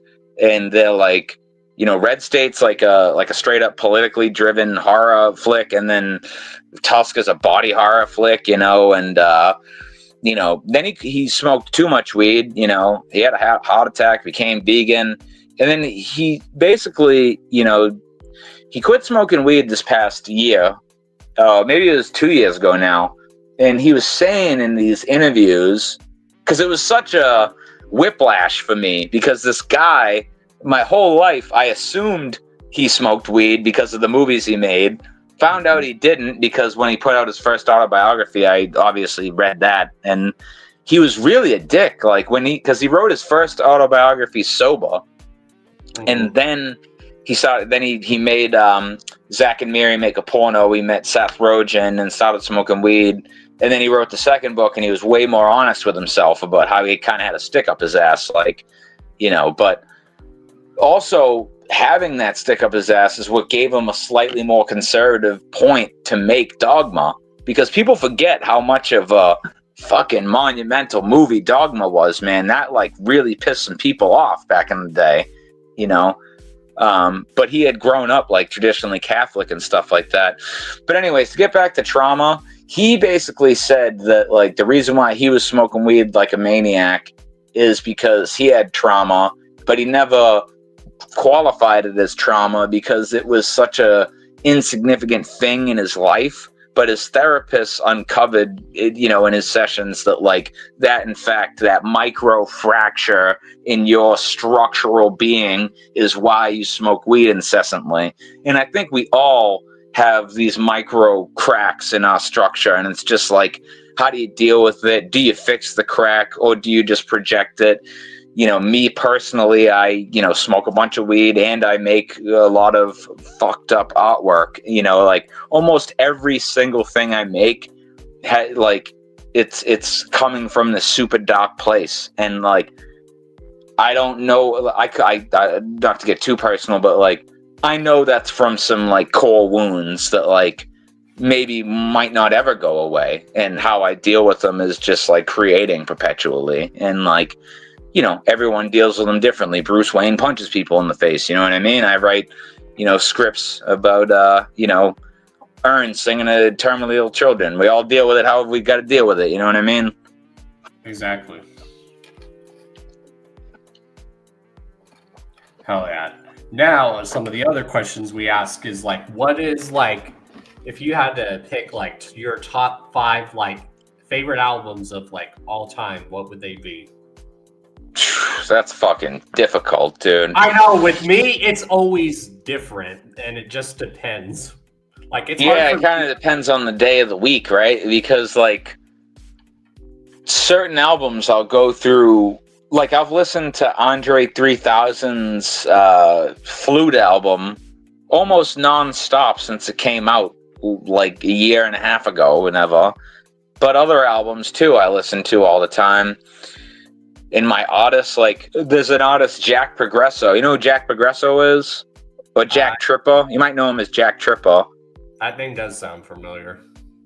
He's a Long Island, he was a battle rapper, but he's also an artist. Okay. But, like, yeah, he is super pro. He's another one of these virtuosos like Isham. You might like Jack Tripper a lot, dude, actually, as a matter of fact, because he's as underground as it gets. And his fucking references and shit, he'll throw out.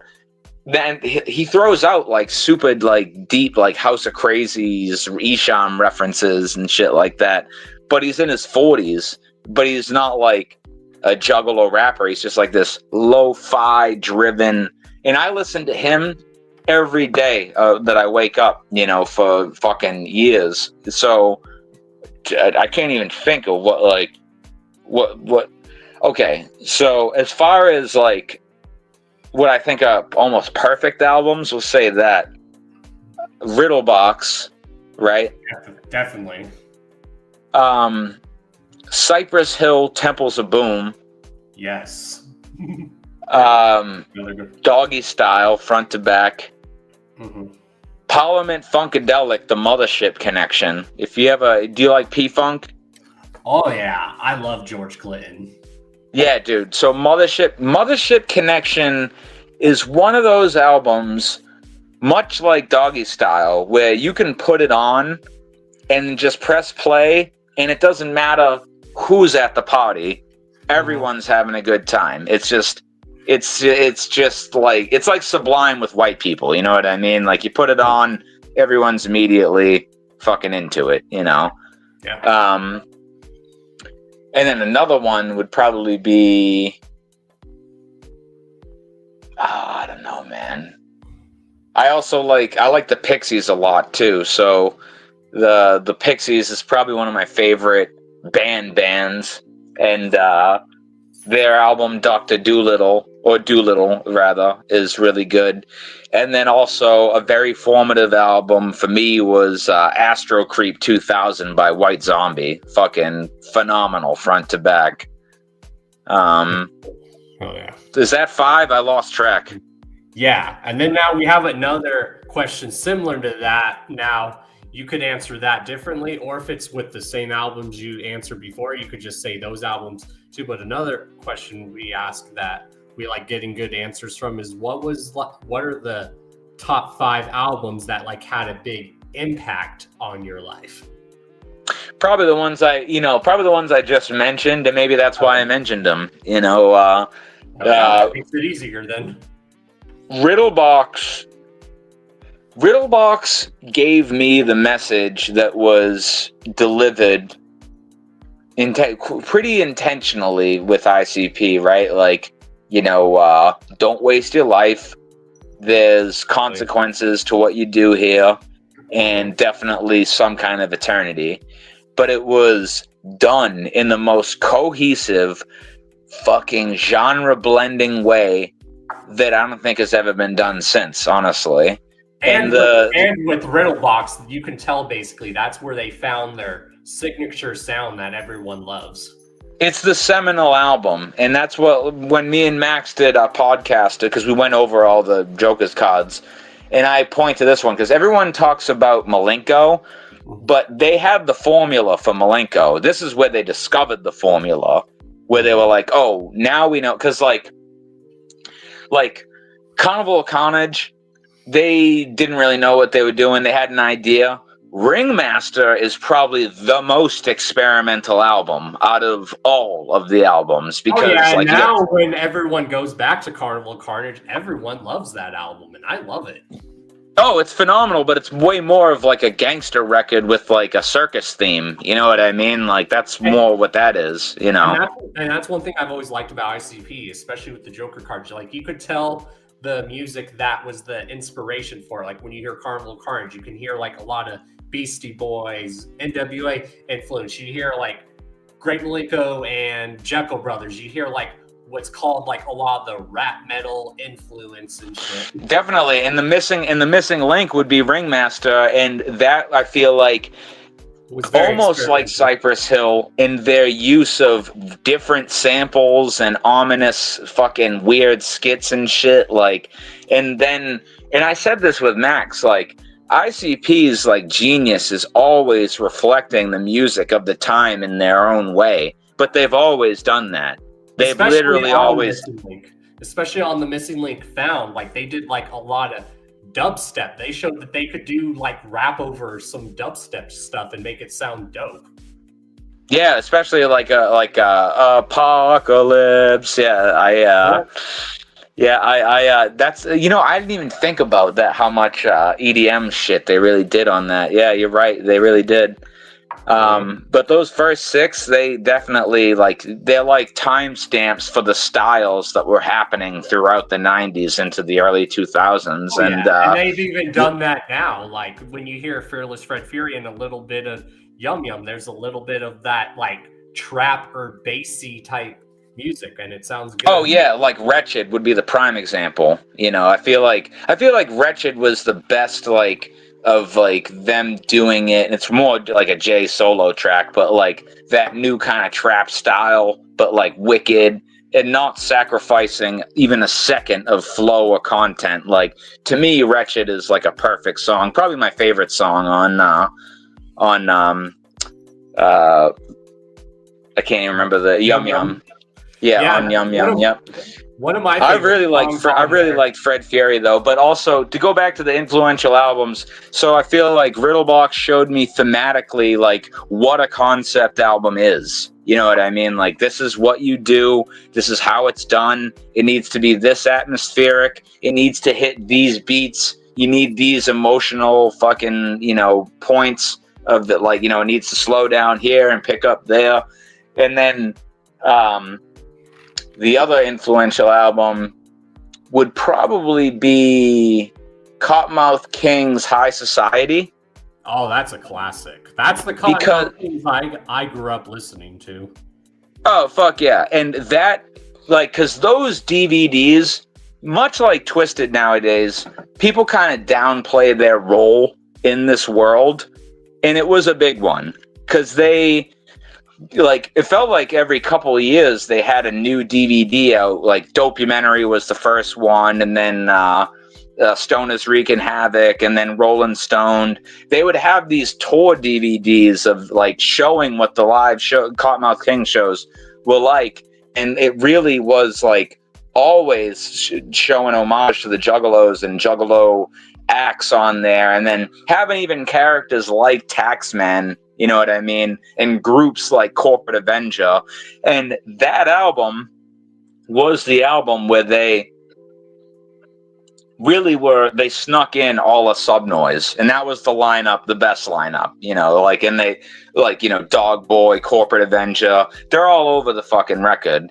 And those were really big themes that have like carried on throughout my entire life. You know, all the, you know, anarchy through capitalism. Like there's a lot of poignant themes that were being espoused from a simple group. And that's kind of what I'm all about in life and why I love ICP so much. Like having big, huge, giant fundamental truths condensed into a clown. You know what I mean? Or having like big ideas of like socioeconomic problems, but it's a pop block and alien smoking weed hip hop group talking about it. You know what I mean? Like, exactly. And High Society, definitely another influential album. Maybe not creatively, but personality wise, like, because it just taught me, you know, who to be, who I am, embrace who I am, my style.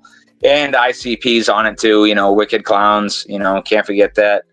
Another album that was really influential on me was Mutant from Twisted. Remember that album? That album, phenomenal. And that was the first year that I grew mushrooms when that album came out. And I remember I'd eat mushrooms alone in my room and listen to the album. And I remember listening to Familiar, and it made me cry. And my roommate came in and he was like, "What the fuck is wrong?" And I was like, "Dude, I'm so happy. Like, this is exactly what I'm feeling." Like, not even like, it's kind of like, I know it's like this man is speaking my exact emotions. And I feel like if you're in your 30s, like mid to late 30s, you're very lucky to have kind of like gotten those releases to come out like as your life's going through these changes and stuff like that. Like, oh yeah, so that was a big one. I was like in middle school or a high school when that came out. I was going to Job Corps. I had just dropped out of high school, and I joined this federal program called Job Corps. I don't know if you ever heard of it. But I know a few people that went to Job Corps. Yeah, Job Corps Juggalos is a thing. That's also when I went to Job Corps, because that was the album that came out that summer. I met Juggalos up there, and I was rapping, and they loved it. And that was really what made me want to go home and do this shit, because I went to Job Corps to try to get my shit together. And then like immediately I meet some Juggalos, and I had only been rapping for like my friends, and that's it. And then they were like, it just came out naturally because the universe gives you a choice. It's like, oh, you're a rapper? Here's the Juggalo kids. Show them you're a rapper. And then I remember one of the kids, Scott, he rapped and it kind of sucked. And then that's what made me want to rap, because I knew I was better. You know what I mean? I was like, all right.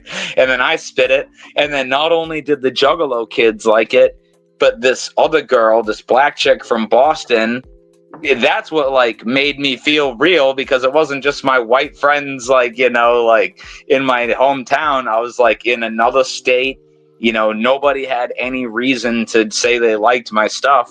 You know, I just rapped and people liked it. And then they were like, "What the fuck are you doing here?" You know, because I was like going to school for computer design, graphic design. It was website design, and I hated it. And I wanted to be with my Juggalo friends, and they were in forestry, so I went there. And I was really just rapping and hanging out with the Juggalo friends, causing hell. So I was like, "Fuck this! I'm just gonna go home and start writing and doing it for real." And that's what I did. You know. I went home and then immediately like started recording, and then I got with the only other kids rapping in my town, the Met Ninjas, other Juggalos, and I approached them because like I would burn their own CDs, like because I was so excited that there was a Juggalo rap group like happening at all, that I would kind of like help promote their shit just to kind of like show that I was down. And then after I came home from Job Corps and recorded like my own shit, I went to their house and I showed them like, I'm rapping too. I want to do a fucking, an underground label. And, that's when we formed Underground Sound Records in 2006, fucking 19 years ago. Goddamn. But yeah, so High Society, Riddlebox, Cypress Hill #4. That was a really formative album. Listening to Dr. Green Thumb wanting me to grow, it really inspired me to start growing weed, which I did, and did professionally years and years later.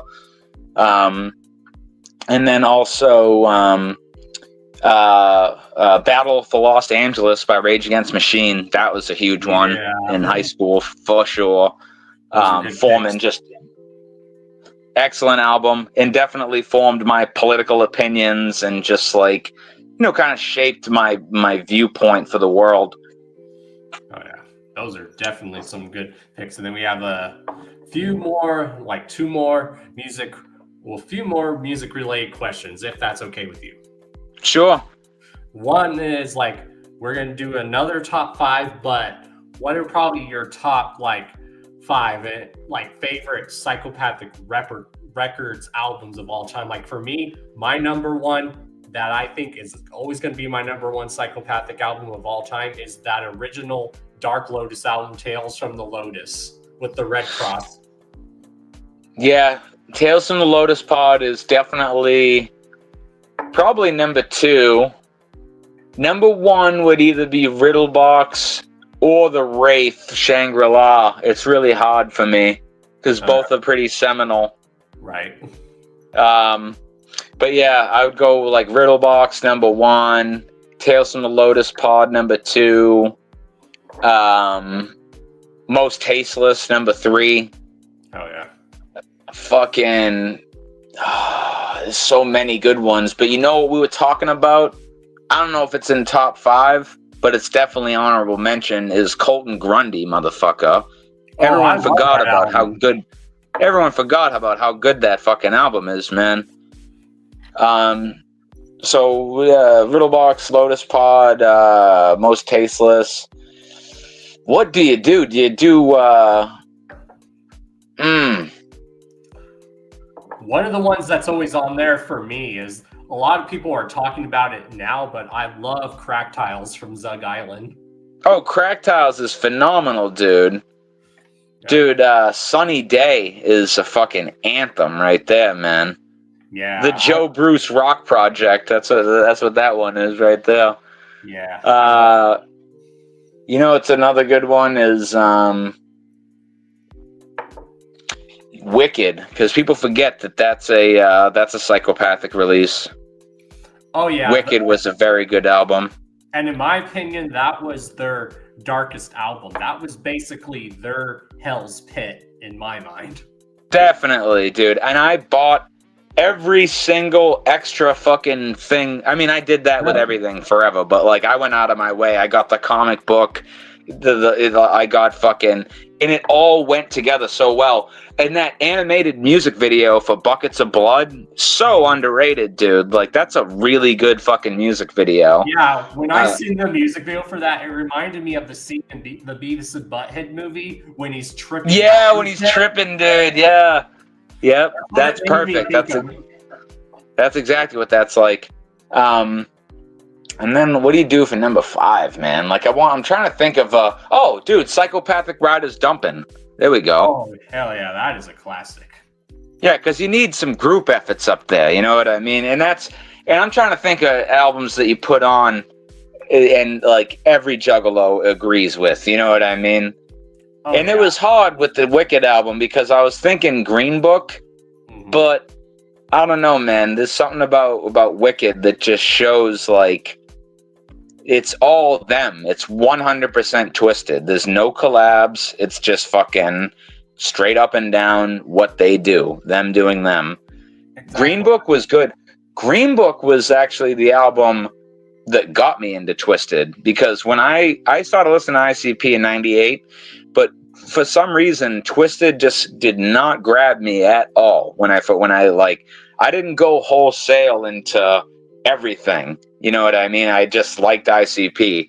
And then I seen them and the way they were trying to force them into everything, it seemed like they were like how they said on Green Book, like a Frankenstein, like who's this other painted group, like are you serious? Like, what's this ICP 2.0? You know what I mean? Like, it just seemed ridiculous to me. And then, on Bizarre Bizarre, what was really what was the other collab they had? It wasn't anything like that, like stood out like, wow, this is like phenomenal. It was just like, regurgitating Doc Carnival shit. Yeah, great. Yeah, and they used to do so much good music together, and that's what was cool because you and me are the same age. You even remember growing up on this when you were anticipating an ICP album that same year, you would get a Twisted album, which was dope.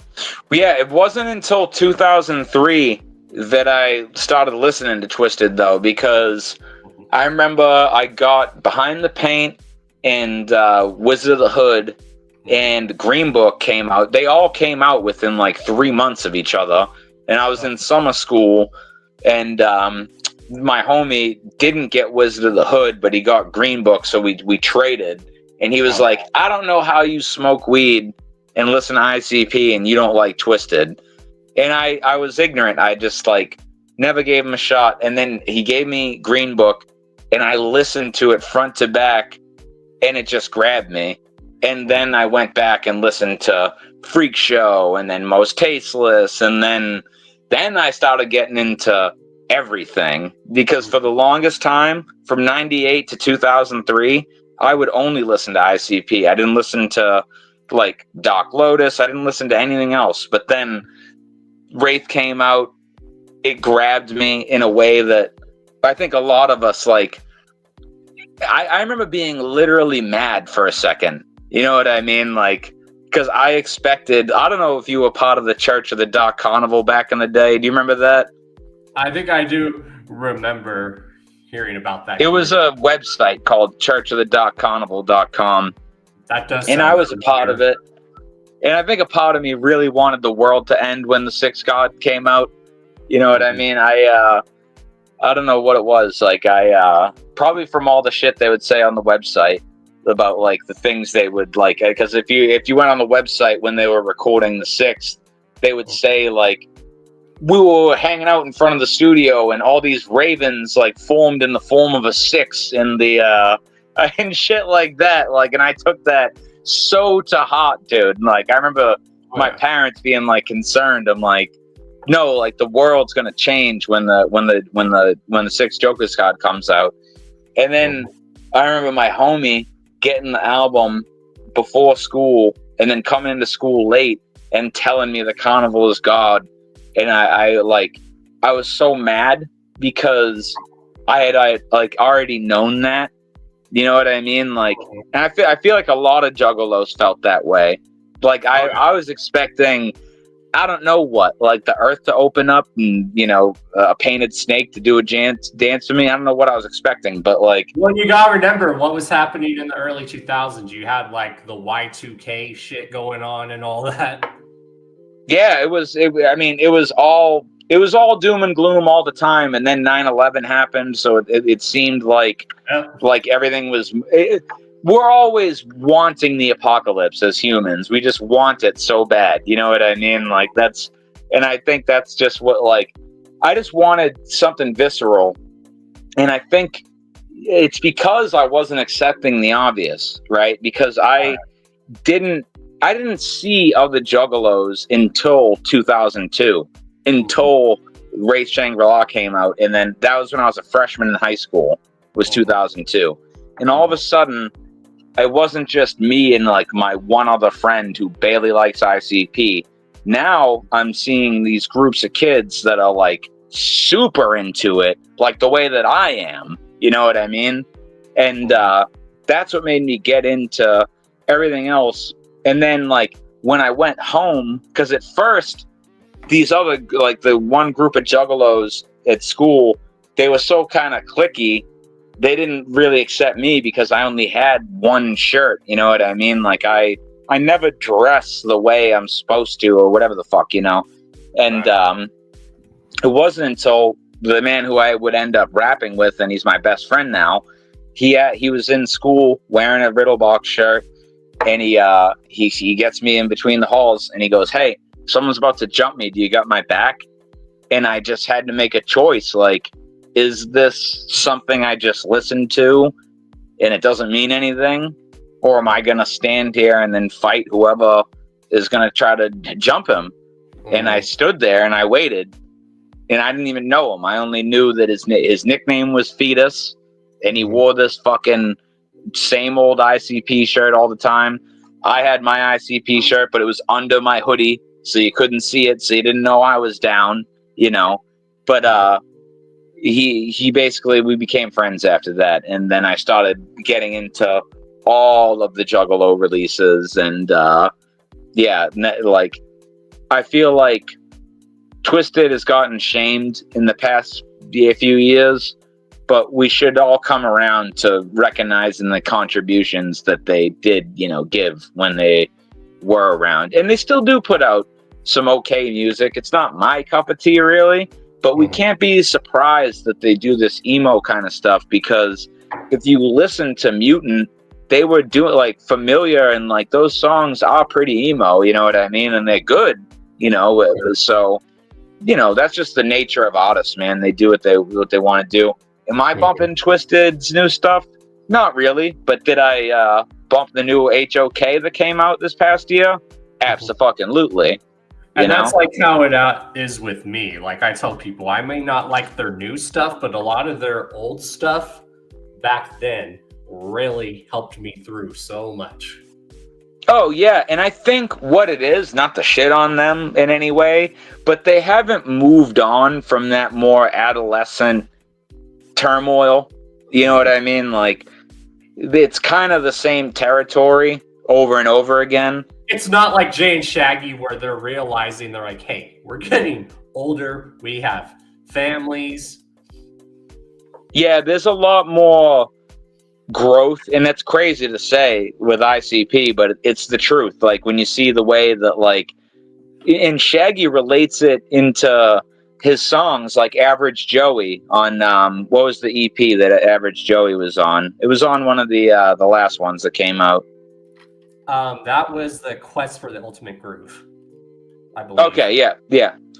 So having that kind of candid take is huge, and it shows real growth. He's talking about, like, I'm an average guy, you know, and you go 20 years ago, he's talking about getting his dick sucked from the back while he's being on Xanax and robbing somebody, and that was the God's honest truth back then, you know, and now he's talking about, like, watching Star Wars, getting fat, and how he needs glasses. You know, like, that's how it goes. And I feel like Twisted, their bread and butter is, like, that kind of, like, adolescent lamenting that, like, we can all relate to, but that pining is kind of old and, you know, in more of a nostalgic place and less of a, like, applicable place. Where I listen to ICP songs, like new ones, like Satellite, for instance, off of Fred Fury, and that's like,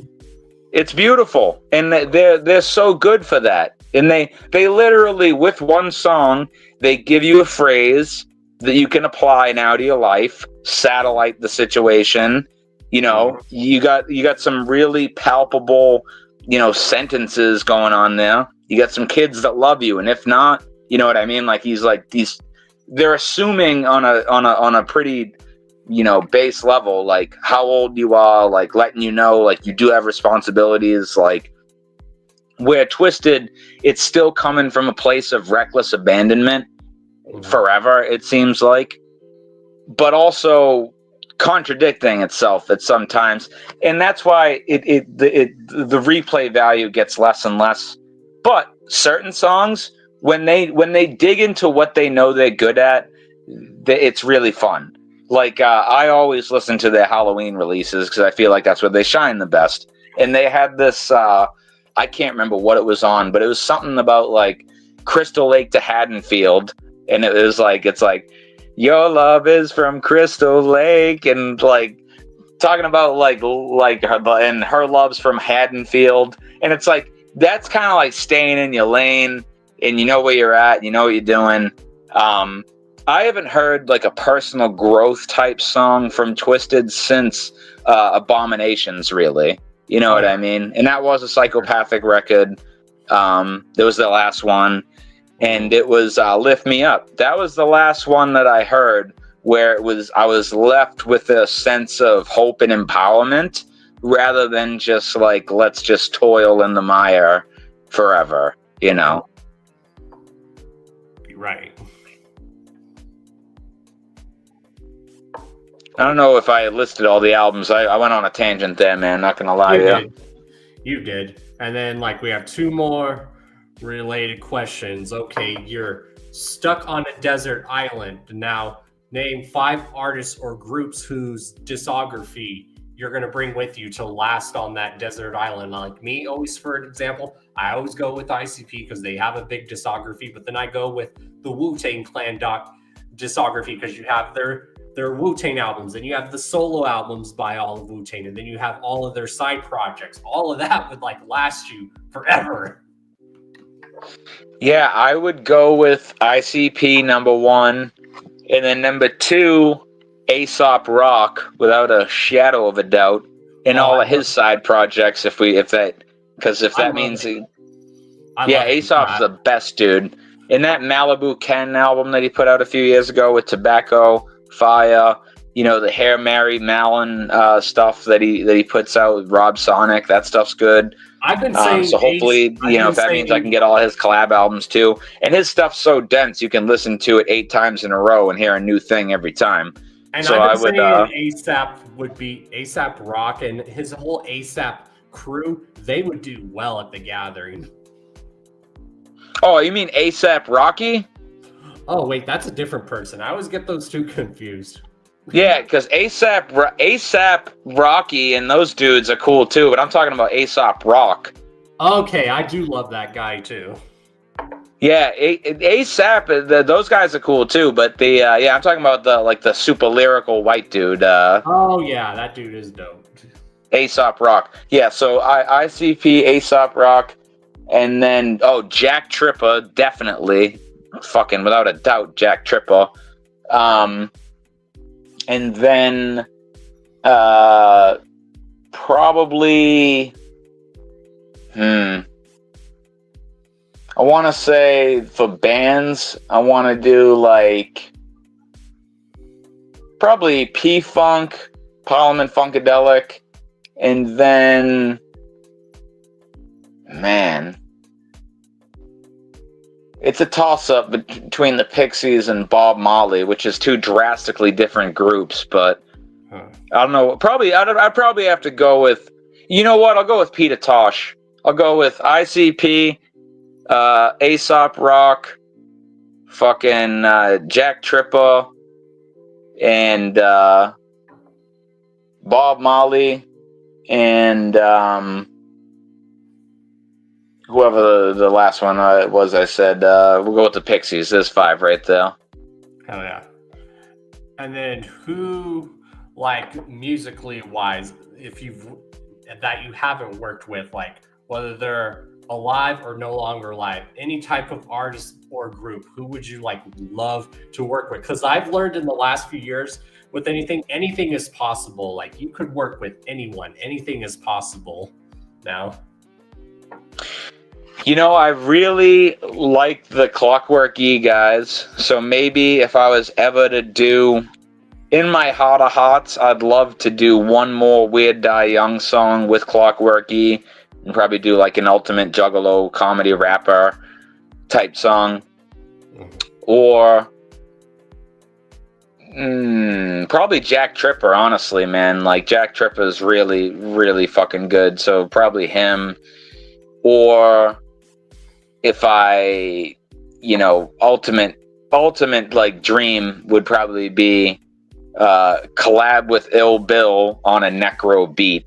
Would be like, you can shoot me in the head afterwards and I'll fall into the casket. That's fine. That's a good choice. Or an esoteric, like a Zawface collab. You know what I really want, just in general? It's not even me, but just in life. I want, because you know how Zawface does those Versus albums, like how they did the verse Ghostface, verse Metalface.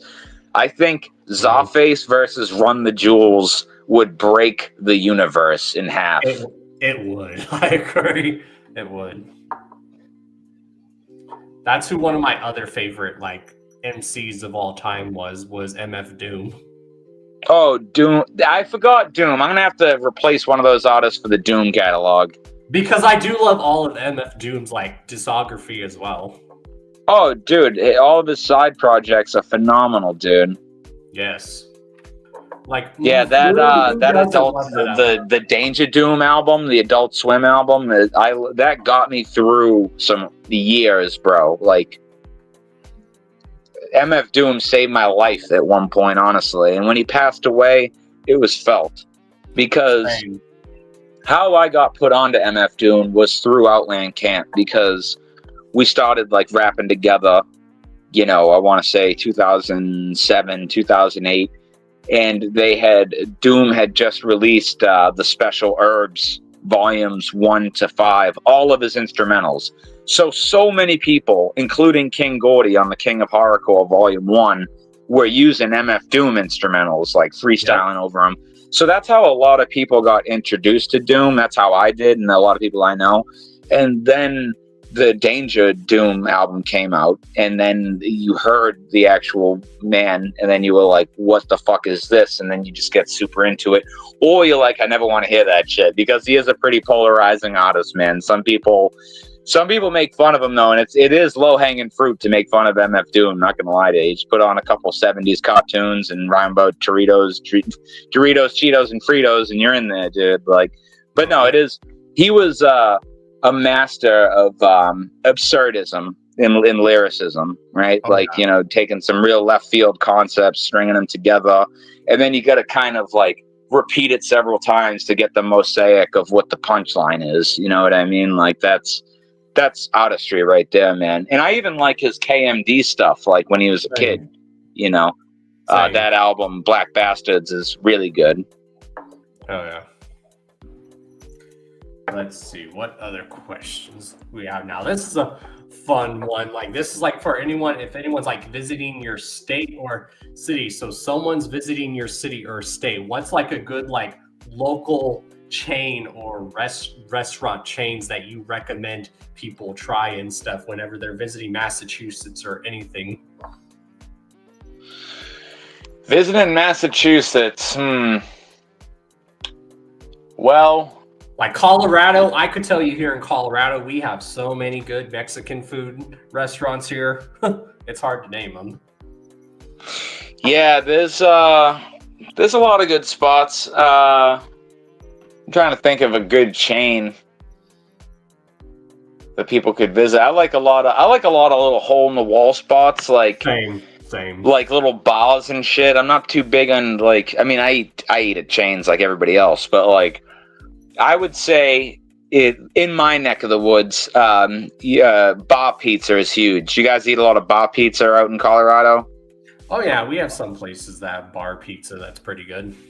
So, like, I'm a big bar pizza guy, and in the I live in Randolph right now, which is close to Quincy, and I guess there's a few spots that I'll list like locally. If you want a good bar pizza, go to Linwood Cafe in Randolph, and then if you want some good seafood that's cheap that I can afford, you could go to the Clam Box in Wollaston.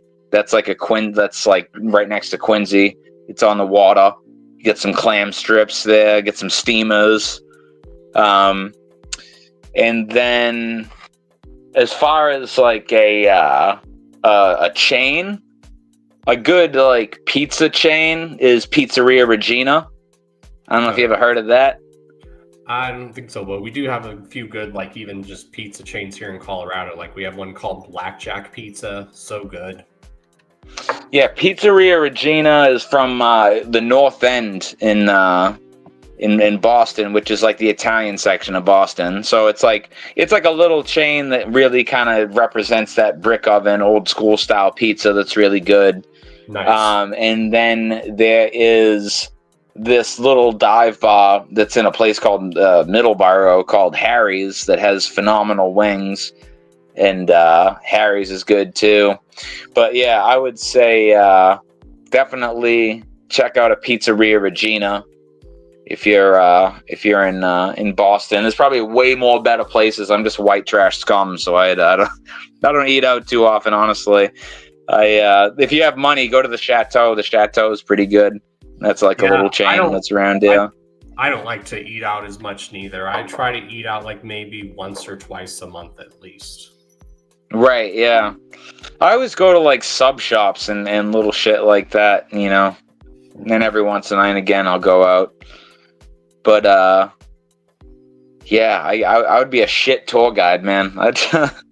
I will say this: if you do come a place to go where I'm from, if you're in Massachusetts, is the Quincy Quarries, because it's a site, one of the sites of where the old Granite Railroad used to be, and it's like these massive cliffs just covered in graffiti that overlook the skyline of Boston like perfectly, and it's about like one stoplight. It's in the same like area as the dispensary I work at, so you can go get some weed and then go smoke and look at the Boston skyline. Now, as far as, since it's one of my favorite soups, and I heard there's a few good places that have this soup there, but which place would you say, like, locally has the best, like, New England clam chowder? The New England clam chowder, I think it's called where I really liked, it's not open anymore. It was down in Plymouth, because I lived in Plymouth I have like two hometowns. I'm from Quincy, right outside of Boston, but then I lived in Plymouth for a long time too. And they used to have a chowder festival down there, as a matter of fact. And the one that took it home a few times and that I loved and probably doesn't even exist anymore was Rock Bottom, right? The Rock Bottom seafood. That's really good clam chowder. Probably doesn't exist. Let's see if Woods Hole still exists. I'm gonna look this up. Because my Plymouth friends will kill me if I don't get this one. I think I have family ancestry that's from Plymouth, which is cool. Oh, really? Yeah. Like, we literally had, like, my parents went to, like, Massachusetts, like, my mom and my stepdad, and they recently got to go see our family. My mom got to see our family ancestry house that's in Plymouth or somewhere in Massachusetts, and that house has been there since the 1600s. It's crazy. Yeah, that's fucking wild, dude. Just like another cool thing that wows people out is when I tell people I'm actually related to someone who signed the Declaration of Independence, and it's not one of the big names that everyone talks about, because people forget there was a long list of names of people that signed it. It wasn't just the big name people. Right, that's fucking wild, man. You're part of fucking history. And the seafood place that I would recommend in Plymouth, it's a small little spot called Wood Seafood, and they got pretty good chowder, and they got a pretty mean fish and chip there too. And I'm pretty sure they do fried lobster. I'm pretty sure that's where I got fried lobster. Which, if you've never had fried lobster, that's the shit. Oh yeah, I love lobster. I love seafood, and that's the same way how it is here. Wicked Body Creations, like Colorado, we're just something about our Mexican food. We have like green chili on everything. It's like a Colorado thing too. Like, we notice, like, especially when it comes to like state-wise, like, yes, all juggalos are tight, but for some reason, like, juggalos from Colorado and New Mexico are tight like this, and same with juggalos from Colorado and Utah. It's crazy. Man. And I like how juggalos from different, like, parts of the country will, like, do their own thing at the gathering. Like, I learned from Beastmaster that you'll know that a juggalo is from the New England area or Boston if you hear juggalos at the gathering going, "Hey, dickhead!" Yeah, dude, that was like a whole crew for a while that we all repped, the dickhead crew. And it's funny because that actually originated when a lot of New England guys, like my crew, everybody, we would camp near the wrestling ring in Hog Rock, right? And then these Connecticut kids started camping right next to us. And one of them, he actually passed away. Rest in peace, Joe. He had a fucking what do you call it? A megaphone, and he kept saying, "Hey, dickhead! Hey, dickhead!" And he did it like all the way until like 7 o'clock in the morning, like the third day in. And then my homie Waldo went over and just like ran into his campsite and took it out of his hands and started screaming it in his face, "Hey, dickhead! Hey, dickhead!" And then we all like gathered up, like, are they gonna fight? And then instead, we all just started screaming, "Hey, dickhead!" like, and this is at like 7 o'clock in the morning, and then everyone around us was like, "What the fuck?" Because we were just screaming, "Dickhead!" I know, and I've seen gathering footage of that where someone was just vlogging the gathering, and they're just showing outside their tent, and you could just hear people all around the gathering go, "Hey, dickhead!" Yeah, that was an era for sure, dude. And then it's funny because I went to the gathering from the 6th annual to the 11th annual, and then I didn't go back until the 17th annual. But everybody, like, from the Dickhead crew, they have me in all these memories. You probably get this too. Like, they think you're there because you were there so much that, like, they have you in all the memories now. And it's like, no, I wasn't there, like, a quarter of the time. But that's definitely a New England thing. And that's just because we're abrasive and sarcastic and assholes here. But, like, you know what it is that we're, like, rough on the outside, but real nice on the inside, you know, but instead of fake nice on the outside, you know? Yeah, that's I don't know. It's a New England thing. That's kind of how people in Colorado are. We're like mad chill. We're like seen as like hippies, but at the same time, we can be gangster as fuck and beat people down if we have to. Yeah. It's, and that's why it's always fun when all the juggalos get together. It's such a quilt of different personality types that all have like the same Venn diagram of traits. Oh yeah, and then like sometimes in Colorado we're seen as like hood/country/ hippies, basically. Yeah, I definitely people in the Northeast see everybody else as like if you're past Virginia, you're down south fucking hillbilly. If you're past Ohio, then it's just your Midwest fucking cheesehead, you know. Yeah, and that's not the truth, but that's how motherfuckers act, definitely. Well, and then we have our own head just shoved firmly up our own ass, and then it's a delight to live around here, let me tell you. Hell yeah. Well, I say we do a giveaway. How about you? I love that. I got a couple stickers, but they're in my fucking car, so I'm just the stickers will be a surprise, but the number one thing you'll see and you'll get today is this official Ascension Terminal Wellness. Let me see. There we go. Let's see that. There we Ascension Terminal Wellness. You get all these different services we offer. It's a brochure. It's a prop from one of the sketches. And it's also what everybody got if you donated to our Kickstarter last year when we were raising money for the movie. So today we're going to donate one of the movie props there, and then an Uncle Ernie sticker and a Lived, Laughed, Loved sticker, which I don't have pictured, but you'll get it when you win. Hell yeah. And for anyone's wondering where you can hear his music or his skits, it's all down below. Check down below, man. And are we doing the raffle right now? Yeah, so if anyone wants in the chat right now, and so I don't always have to just say, put me in there and I will put your guys' name in there. Because right now I have that. Just need to put people's names in. So if you guys want to win some free stuff, again, this is part of our karma giveaways, as we call them on here, where the guests usually contribute to giveaways. So if you guys want in there, just say, put me in there. And when people win, what's the best way for people to message you so they can give you their mailing info?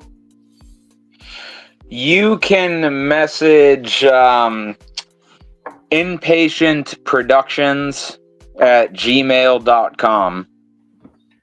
So that's INPATIENT Productions, Inpatient Productions at gmail.com. And then just say that you won the raffle on the Hours of Chaos. All right.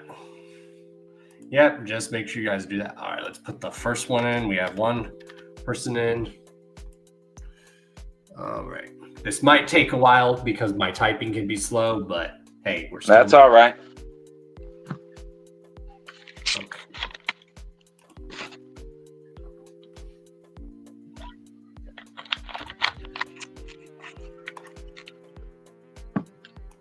Okay.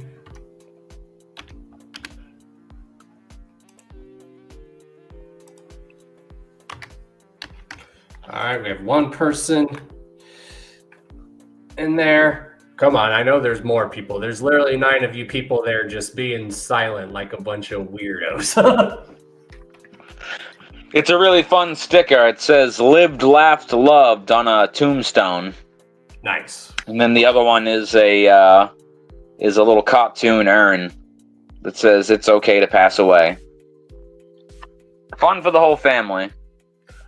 Oh, we have Precious Juggalos in the house. Shout out to that, dudes. If anyone has not heard of Precious Juggalos, if you all remember Precious Moments, he does Precious Moments and he makes Juggalo versions of them. It's so cool.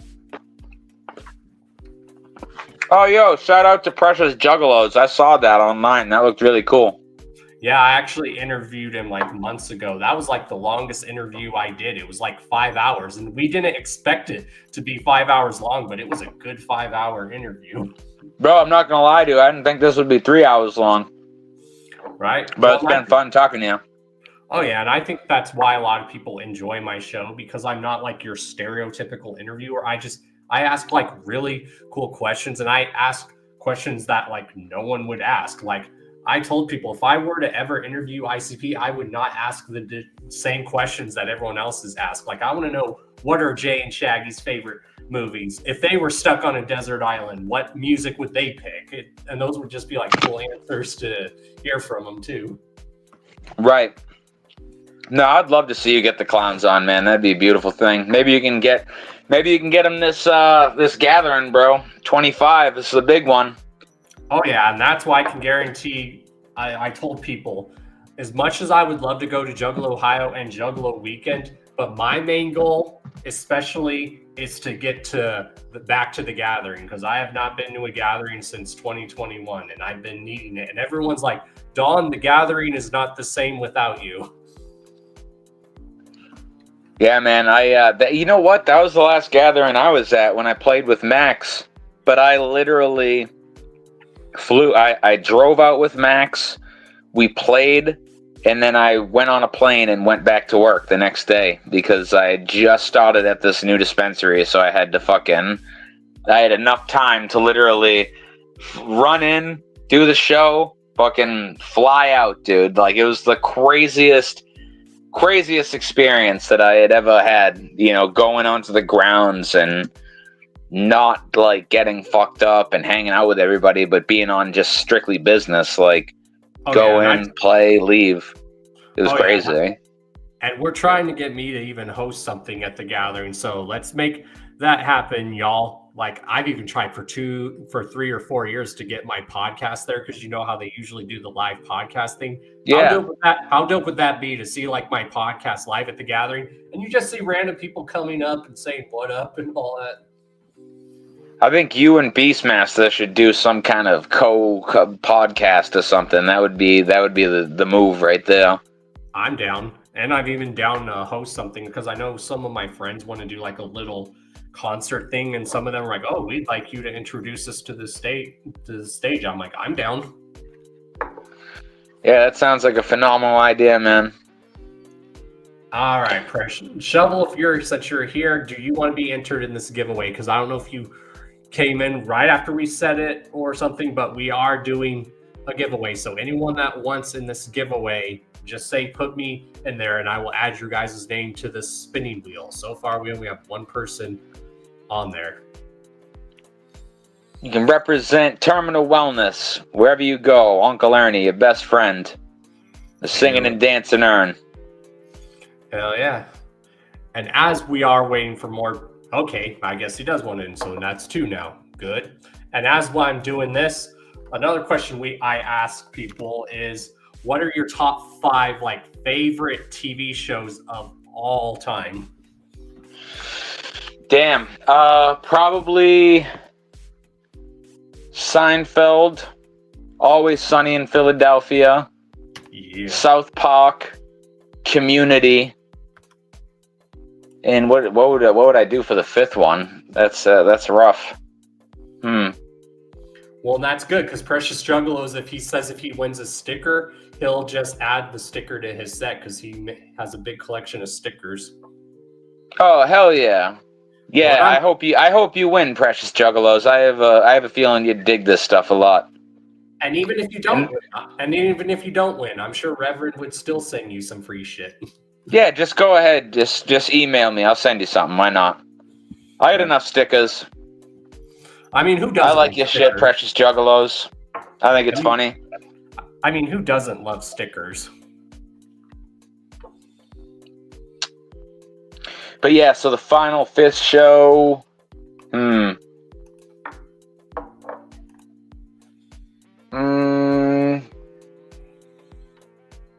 I don't know. I love Trailer Park Boys. That shit is hilarious. Trailer Park Boys is phenomenal. Maybe BoJack Horseman. Oh yeah.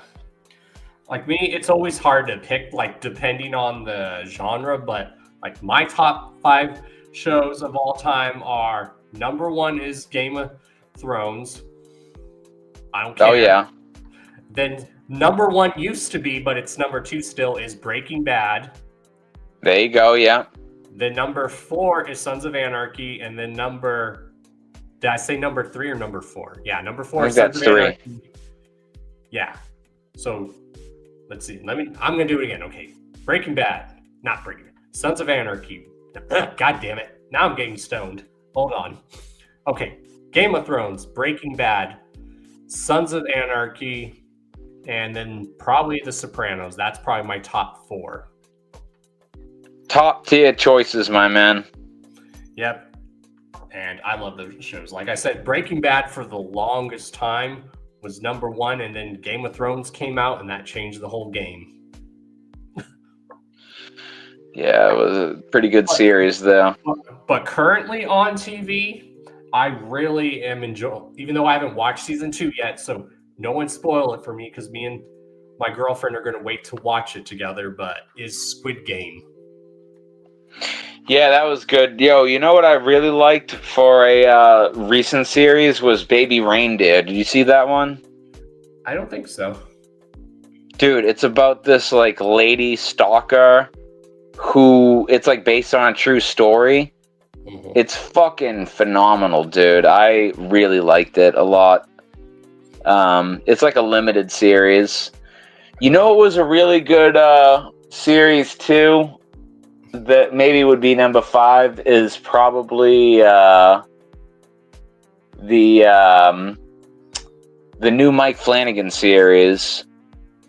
Oh, not the Bly Manor one. Mm-hmm. What is it? The Mike Flanagan series. Bizarre, since you're in here, do you want in a giveaway? Because I know there's literally 10 of you watching. There's literally 10 of you watching. Oh, dude, Midnight Mass. I don't know if you've seen that, but that fucking show is phenomenal. Oh, yeah. Did you see that? The vampire show? You know what I'm talking about? I haven't watched that show, but there's the show that used to be on TV that my girlfriend recently got me into. It's a comedy. It's called The Good Place. Oh my god, that show is hilarious. Yeah, I gotta check that shit out. I love Always Sunny in Philadelphia. Also, like, one of my favorite episodes is always the episodes when they're on the airplane trying to break the drinking record. Oh, Boggs. Hell yeah, dude. Yep. And then the reboot when they're doing ayahuasca on the plane. Yep. Yeah, then Artemis, she's a nut. Now, the episode I got into the series that I tell everyone to watch that episode first, it's the episode when they're at the water park. That episode is so funny.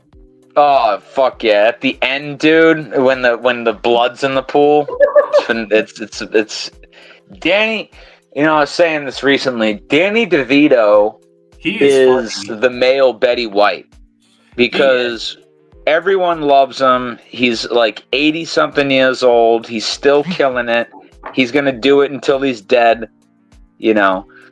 Oh, shit, I just realized my phone's about to die. I'm broadcasting on my phone here, and it is about to die. And I'm about to die probably soon, too. Not going to lie to you. Okay. How's the giveaway looking? Good. So far, we have only 3 people entered, so you guys have a high version if it's going to be only... Now, how the hell did we get 12 people watching? Oh, Lord. All right, you little creepers. Yes. Well, yeah, man, I do have to get out of here pretty soon, but I want to thank you for having me come on. Did you have any more questions or anything? Nope, that will do it. So we're just going to probably just do the spinning of the wheel, and then we'll probably get out of here. So if you have time, like if your phone's fully charged, I would probably go in the chat like really quick with your phone and then just put in your email so people can email you that and stuff. Let me get in the chat here. Yeah, just like put it in the chat and stuff.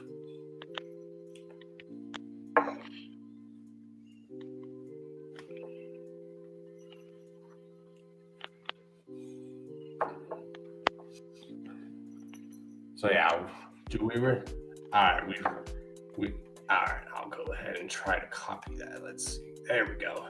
I'll go ahead and copy that in the chat so you guys know. All right.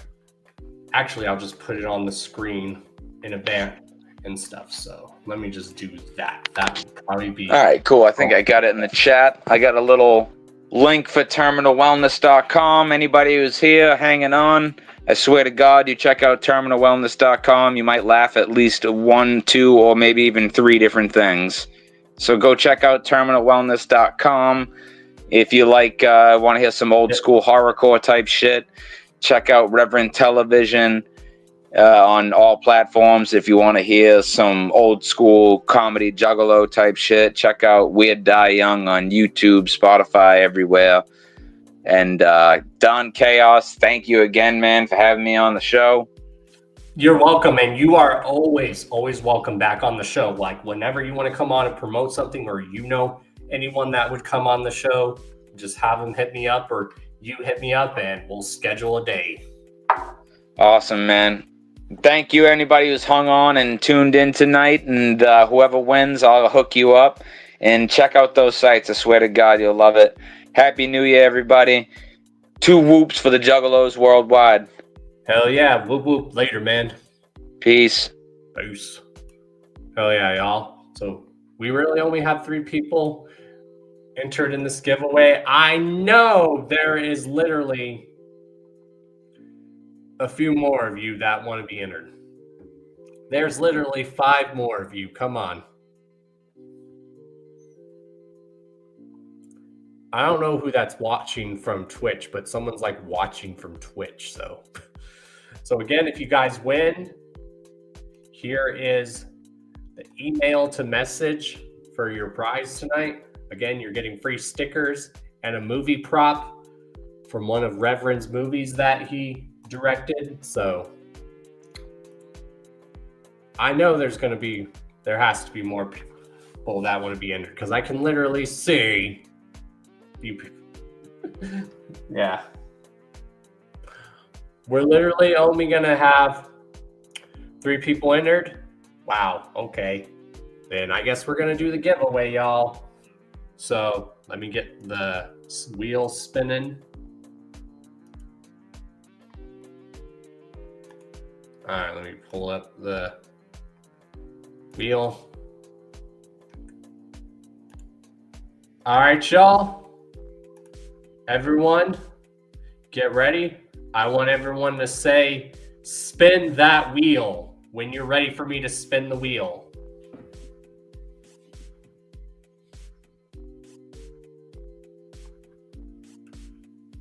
When you guys are ready, say, spin that wheel. Spin that wheel. Okay. Bizarre said it, so here we go. Here we go, y'all.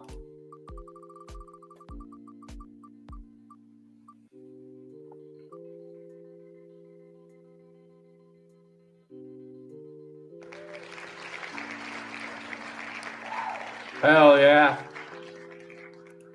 Wicked Body Productions. You have won.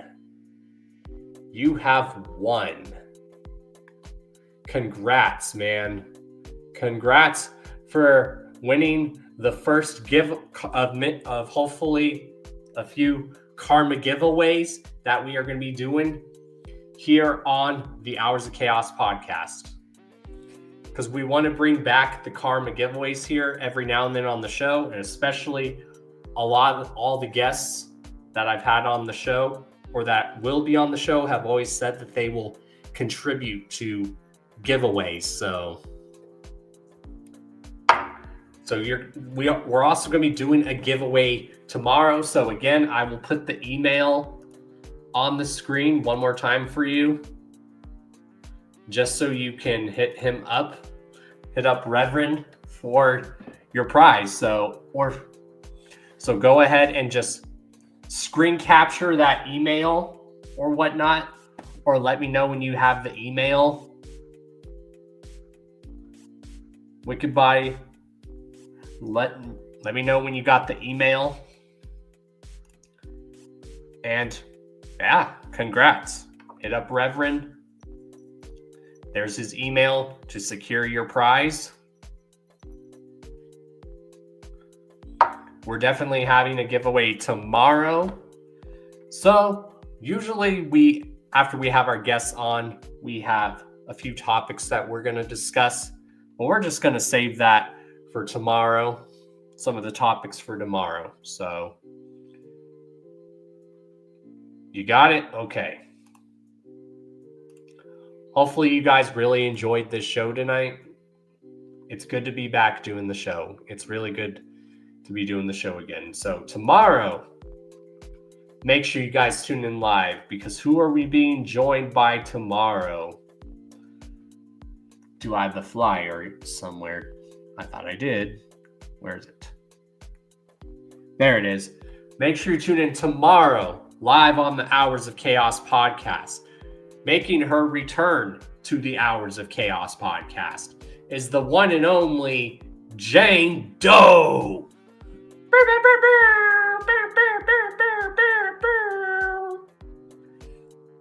So make sure you guys tune in tomorrow live to the Hours of Chaos podcast, because we will be joined by, making her return is the one and only Jane Doe.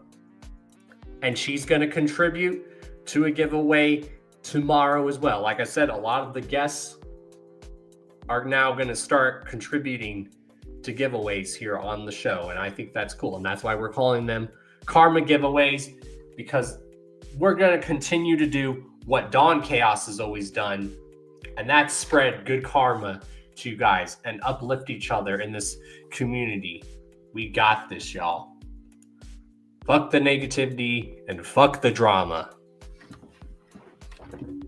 Let's uplift each other and be positive. Good things are coming, y'all. Good things are coming.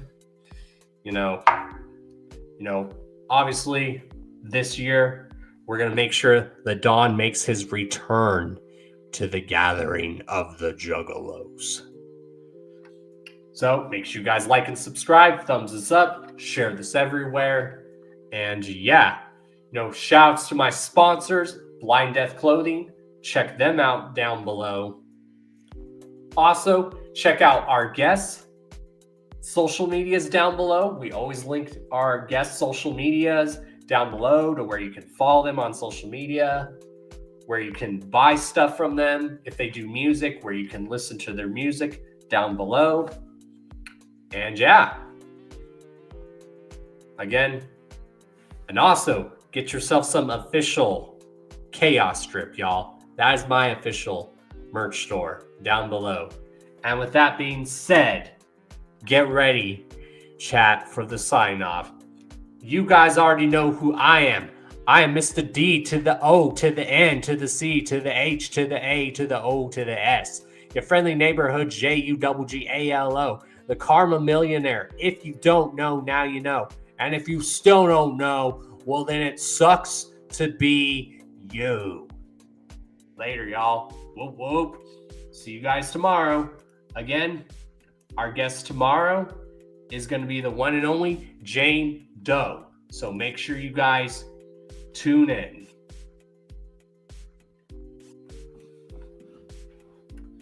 Hell yeah, y'all. Jane Doe is going to be joining us tomorrow, so Everyone have a good night. Whoop whoop, y'all. See you guys tomorrow night.